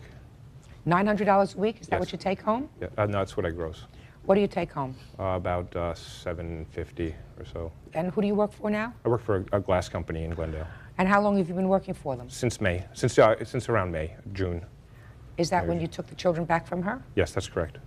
And you gave her $500 in May or June? May 29th. Think she spent $500 a month taking care of your children? I think at least, probably, yes. She bought them clothes? She did everything. She bought them clothes and school supplies and such, yes. Well, you're responsible for that. Why should she pay for that? Did you have to ask him for this more than once? It took me about 3 times to pin it down to a conversation. He says, let me start. I know what it is. You need money. I know I need to be contributing to the boys. He goes, now I'm making X amount of dollars. This was in May? This was in May. He says, so what I'll do is I'll give you like $700 out of one check, $200 out of another. That way, I'm able to save money for an apartment when I have to get out of the recovery house. I said to him, it's too late. You've taken advantage of me. You're not credible with me anymore. What you say, I'm being financially devastated at this point. Not to mind you, I was emotionally and physically exhausted. So I said to him, look, you're going to have to find a place for the boys. I'm going to keep them until June 19th because so that they can go to school. I'm not going to disrupt their lives any more than they already have been. I said, you need to pay me back just for my out-of-pocket expenses. I never am charging him. I'm not charging him for me caring for them. That's all a gift. It's just strictly his financial responsibility. I said, you give me a fair amount on what you think this is fair. He said, I have no idea. He said, what do you think is fair? I said, well, I had your fees fed into the child court system, and this is what you would be required to pay if you were paying child support. Okay. How much are you requesting in your lawsuit? He's made me 3 payments, so the balance owing from that is $2,983. It's a bargain. It averages out to $12 per kid a day. It's a bargain. I agree. Can't board a pet for that. You should pay it and get down and kiss her feet, but do that not in my presence. Judgment for the plaintiff in the amount of $2,983. That's all. Thank you. Parties are excused. You may step out. Out the back door to your right. I'm just very happy that it's over with. I'm sorry that I had to even have a lawsuit against him because I don't want it to tear apart, because I really do care a lot about the boys, and I do care about him as a friend. Shannon did a wonderful thing for me. I'm grateful. Without her, who knows where my kids would be. When you have two kids that call you mom, it's a very difficult situation. He's a wonderful father when he is clean. I believe that, and I just want to see him and his boys live a nice, healthy life and not have these kind of problems in their lives anymore. And now the next case. All parties on Aguilera versus Borland. Step forward, please. 23-year-old hospital worker Raymond Aguilera claims his passenger, 18-year-old student Brian Borland, made him crash his car. Brian says Raymond was driving drunk. Mr. Aguilera, you claim that the defendant caused you to have an accident with your car. Yes. You were driving. Yes. You want him to pay for the damage. Yes. He says it was your fault. So let's start at the beginning. Who was in the car at the time? Me, my brother, Brian, and the two witnesses. And these two people? Yes. He was sitting in the front passenger seat? Yes, he was. Where were you going? We were deciding to go out and eat at the time. And Where had you been? We were coming from a birthday party. And had you been drinking? No. Had he been drinking? Yes. Anybody else drinking? None. You drinking? Sit up. Yeah. Court, sit. Good. Had you been drinking? Yeah, a little. Yes. Had you been drinking? Yes. Not really, no. Hmm? No. You hadn't been. Good for you. Okay. So what happened? You're on your way from birthday party to get something to eat. I guess they didn't have food at this birthday party? Very little bit. Didn't have much. Okay. What happened? Well, as I was driving, we're deciding if we should go get something to eat, and I didn't want to. And I just wanted to go home. So as on our way back to drop him off, he gets very upset because we're not gonna go get anything to eat, so he puts his hand on my steering wheel. I then grabbed it and I throw it off the steering wheel and I told him to knock it off, you know? And then I have the club, which is next to me, which goes on the steering wheel, so he grabs it and he shoves it in my face. At that time, my action was that I grabbed it before he did it again with one hand on the steering wheel, and there was a struggle going on. And while the struggle was going on, he hit me one more time, and then I tried to go towards the right, and when I went towards the right, the car shifted to the right and hit the curb. Judge Judy continues in a moment. If you believe that he was drunk and you stopped at a red light, and if you're concerned, then what you do is you take your hand and you open up the car door and you say, "You're drunk. I'm not driving with you." Closed captioning, sponsored in part by Real Cases, Real People, Judge Judy. Raymond Aguilera is suing his passenger, Brian Borland, for making him crash his car. What kind of damage was done to your car? The cross member bar was damaged. I have no idea what that is. Okay, Give me it was a dollar amount. Huh? How much did it cost to fix it? It was $708. I had the receipt for that. And All then right. the towing. Good. Bert, could I see the receipt, please? All right, Mr. Borland, let's hear your version of these events, sir. After we were coming from the party, we got in the car. He was drinking. We didn't know it at the time. We didn't know it at the time that he was drinking. We were driving around to go get something to eat, but he wanted to go to another party. So we wanted to get something to eat. We were at a stoplight, and he was ignoring me. I kept saying, you know, I could tell he was drunk by the way he was talking. So I wanted to go get something to eat. We were stopped at the stoplight, and he was ignoring me, so I poked him in his leg with the club. He threw it back. He grabbed the club, threw it back, and then hit me in the face 3 times. I couldn't hit him because I couldn't get, you know, I didn't want to hit him, but I wouldn't be able to hit him, you know. So when it turned green, he like hit me 3 or 4 times. Then I said, we were driving, and I said, you do that again, you know, I'm going to beat your... He was so mad, he wanted to fight me right there or get me out of the car. He wasn't thinking, threw the car right in the curb, going like 30, 40 miles an hour. Threw the car into the curb, and then it hit the curb real hard. So We got out. He wanted me to get out, and I was like, no, I don't want to get out because he was mad. So he was telling me, get out. So finally I got out. Then we started fighting. He hit me in the jaw as soon as I got out of the car. So I took my shirt off, ready to fight him. We wrestled around.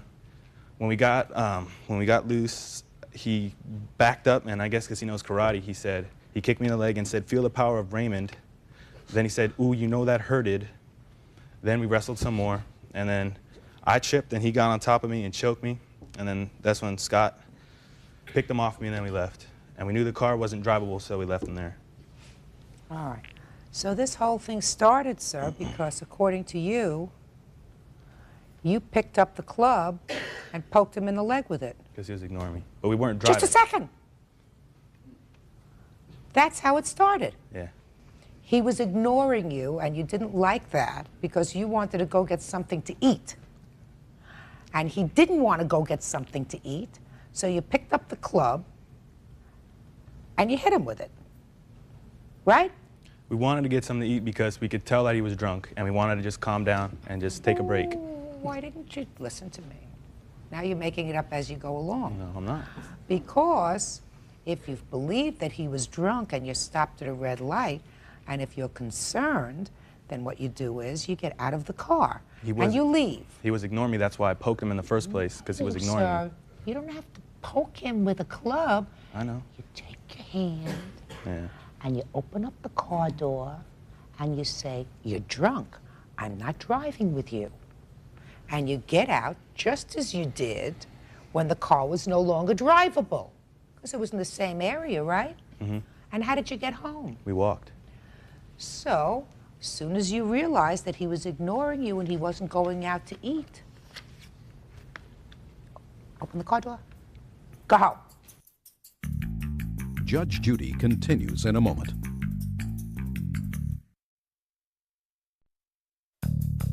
Want justice? Call 1-888-800-JUDY. On the internet, judgejudy.com. This whole problem started because you hit him with the club. That's what he says. Your Honor, he's an ADD person who's very hyper and very, I told him to knock it off the first time, and he kept on going at it. And then after I hit the curb, at first I thought it was a flat tire. I went out to look. It wasn't, so I was thinking, well, maybe my car can continue, but it wasn't, so I had to call a tow truck. Now, I'm going to ask you this question, sir. Had you had anything to drink that night? No, I haven't. I was designated driver. I know that they're my responsibility in the car. As a matter of fact, the cops showed up. And when they came up, because I guess during the fight, a business owner there was there during that night, had called the cops, and they came and heard the numbers and the incident number of them. So the police didn't respond to the scene? Yeah, they did. Were you given a ticket for driving? No. Under the influence? Nope. You're suing him for $773? Actually, $863.17. Well, I know that that's what this adds up to, sir, but you're not very good in math. Well, see, because your lawsuit says $773. Right, because I had not paid for the towing yet, because I had to pay $700 to get my car out, and so I couldn't pay for the towing until just recently, and that's when I got a receipt for it. Mr. Aguilera, he's on notice that you are suing for $773. Do you understand that? Yeah. Anything else you want to tell me, sir? Perfect. Judgment for the plaintiff in the amount of $773. That's all. Thank you. Parties are excused. You may step out. Judge Judy continues in a moment. And on the next Judge Judy. It was cool. It was all right. Everything went planned. I should have got the extra for the towing, but He was drunk when he was driving, and that was what it was all about. He was drunk. That's why he crashed his car.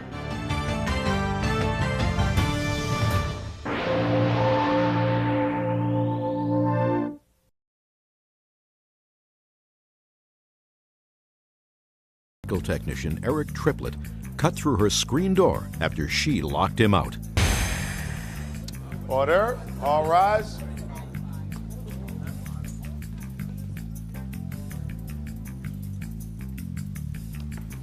Yeah, this is case number 42 on the calendar in the matter of Larry versus Triplett. Parties have been sworn in, Judge. You may be seated. Miss Larry, according to your papers, some 9 months ago, while you were dating the defendant, there was an altercation and he damaged your front door. Yes, ma'am. you want him to pay for the damage to the door.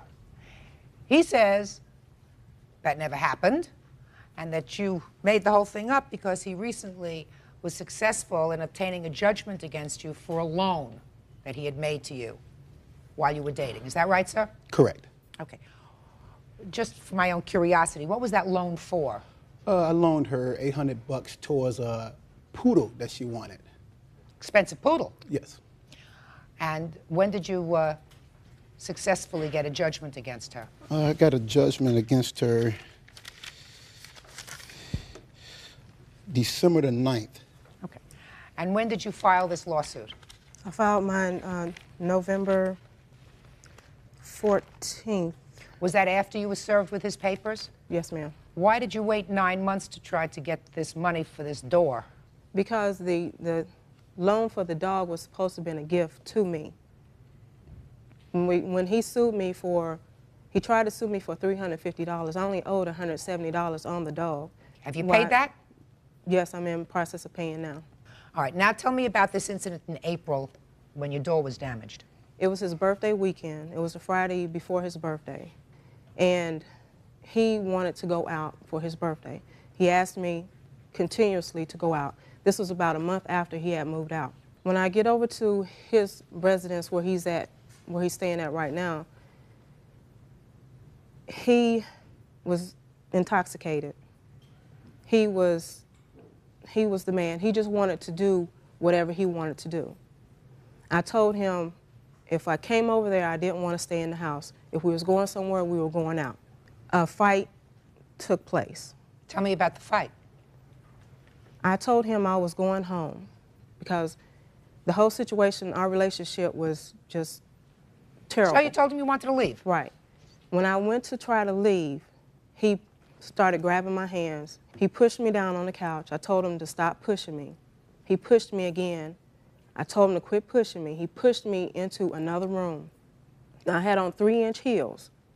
So I stumbled in from one room to the other room, fell over a couch. So far, he's pushed you 3 times into another room. Get to the point to the point where you punched him. I didn't punch him. I smacked him. Smacked him? He pushed me 4 or 5 times. And then you smacked him? And I walked over to him. Yes, I smacked him. Okay. So then he smacked me back. He smacked me so hard he knocked one of my earrings out of my ear. I left. He followed me to my house, which is like 2 blocks away.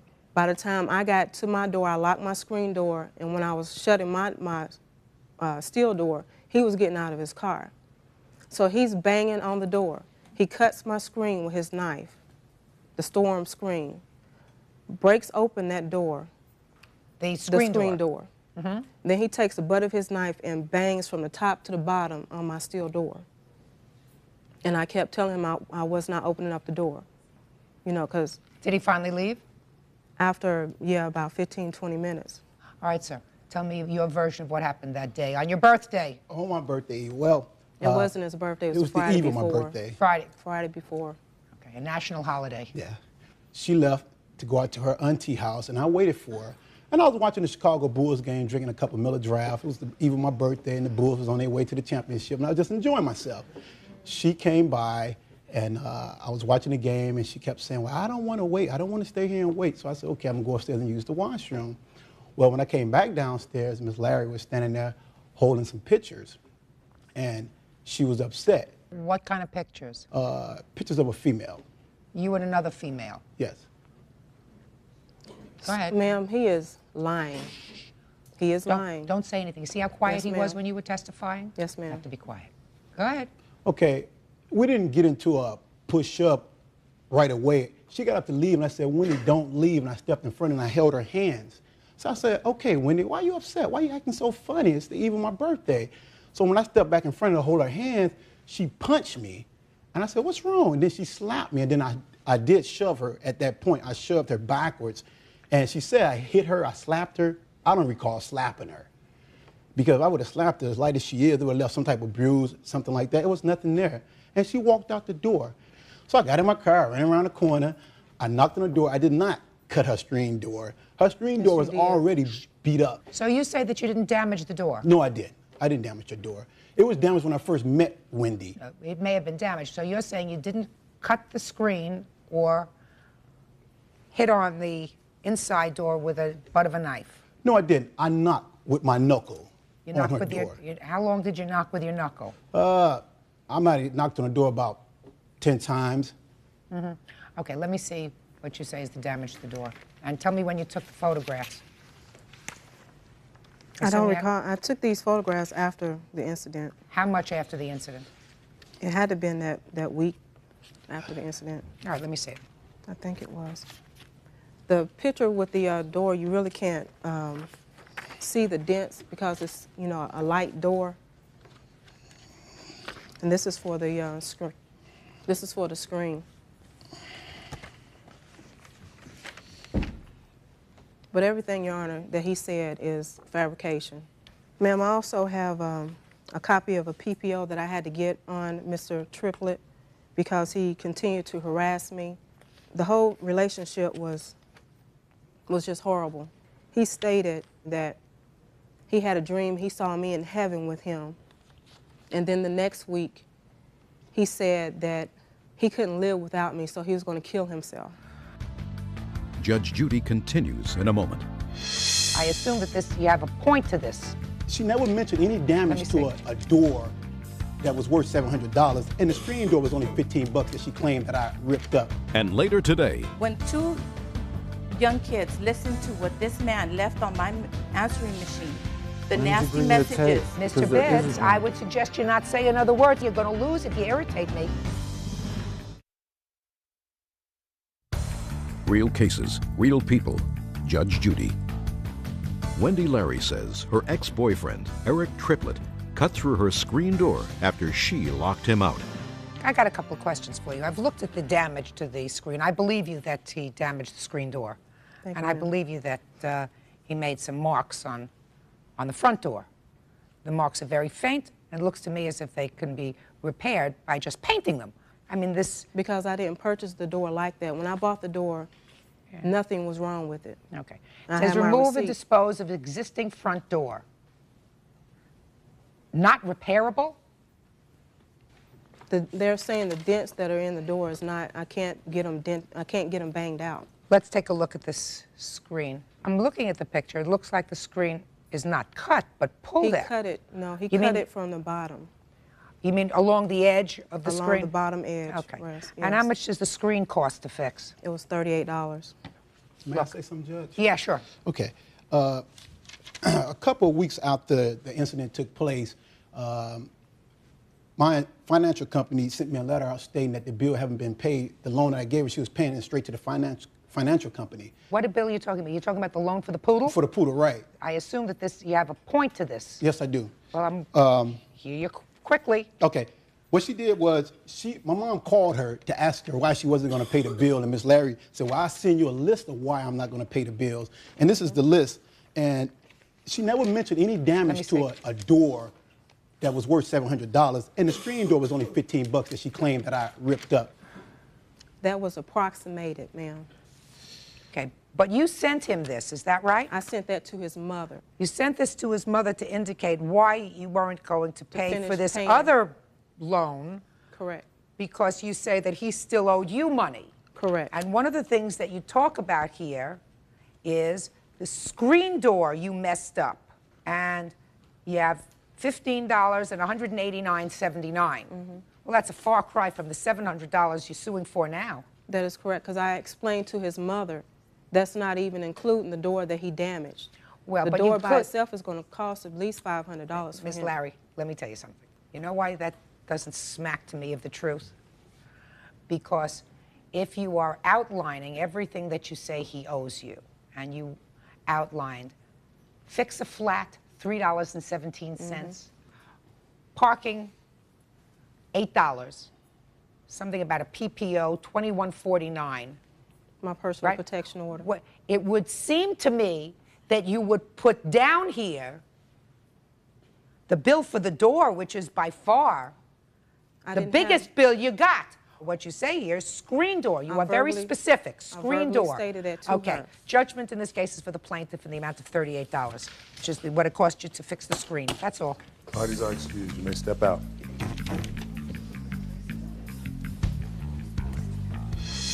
watch him. He's not right. I think I received justice today. I did nothing to hurt Miss Larry, only cared for her, and it didn't work out. And now the next case. All parties on Bitts versus Castro. Step forward, please. 41-year-old bus driver Roy Bitts says he loaned $1,400 to his former lover, 36-year-old bus driver Maria Castro. She says Roy didn't want the money until she went back to her husband. Miss Castro, how much money did Mr. Bitts give you in your short relationship? About $1,500.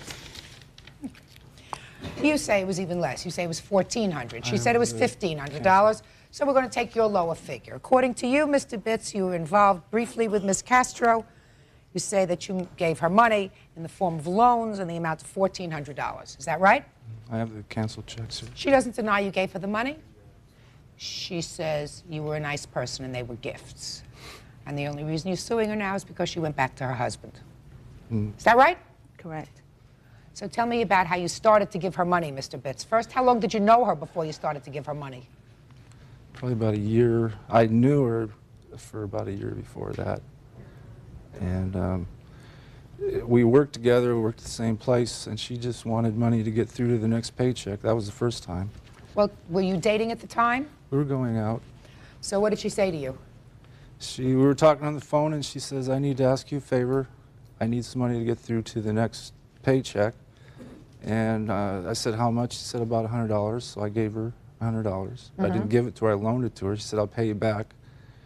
And the second time she was buying a car, she was short. She told me she was short $200. She said, I know I've already owe you money, but I need $200 to buy this car. And so I loaned her another $200. And the last time, she was calling me on the phone, actually crying that she was losing her house. She couldn't make the payments. She was $1,000 behind.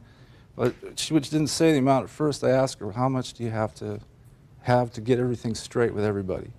She said $1,000. I had some money saved up, and I figured that... Well, what did she say about paying you back this money, sir? That she'd pay me when she could, what she could. And after the first of the year, her number was changed. There was somebody else living with her, and I haven't heard from her since. This is the first time I've seen her in over a year. All right, Miss Castro, let's hear it. Okay, number one, he gave me the money. Did you call him up and tell him that you needed $100? No, he knew. He can't know unless, you mean No. a carrier pigeon call, a message, quiet, a message in a bottle? No, I never called him. He knew exactly what my situation was. He knew exactly that I changed jobs. How could he know unless you told him? Because we talked. I mean, okay, we talked. All right. Judge Judy continues in a moment. You're not a victim, madam. You're not a victim. You're a user. Oh. You're not a victim. You're a user. Closed captioning, sponsored in part by Real Cases, Real People, Judge Judy. Roy Bitts wants the money he loaned former lover, Maria Castro. How did he know that you were going to lose your house? Because we talked. Because you told him? Yeah. And what did you tell him when you told him you were going to lose the house? I told him that I didn't have enough money. He saw how stressed I was getting. He wrote me out a check. And I told him right there and then that I was never going to be able to pay. I appreciate this, but I was never going to be able to pay him this money.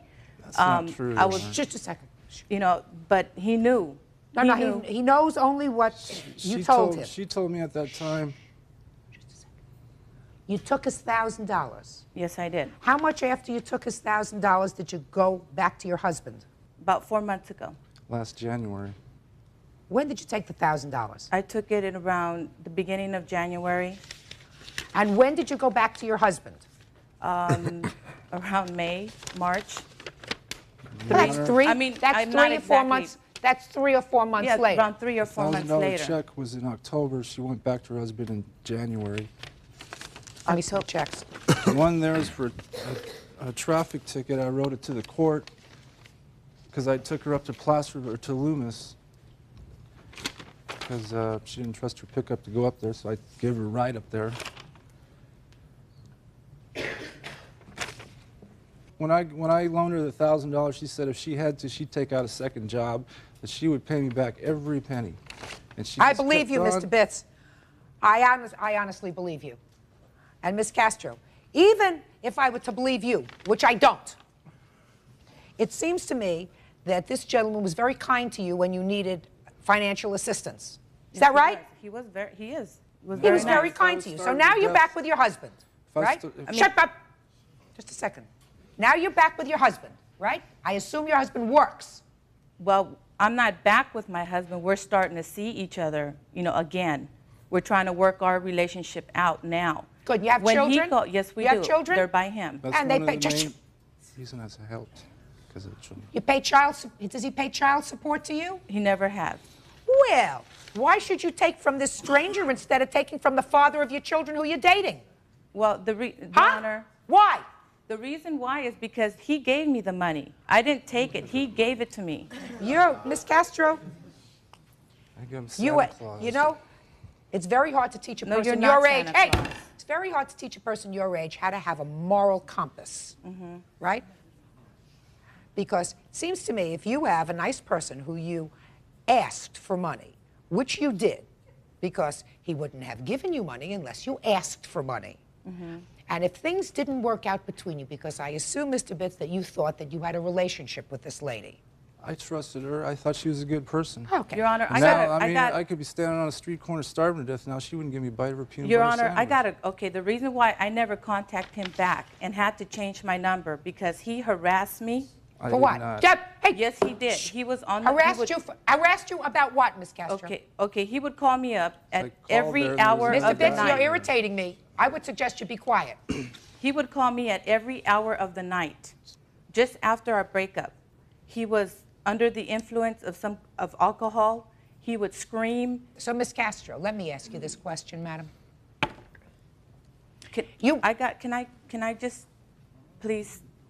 About what? Okay, when two young kids listen to what this man left on my answering machine, the nasty messages. Mr. Bitts, I would suggest you not say another word. So far, you're winning. You're going to lose if you irritate me. Judge Judy continues in a moment.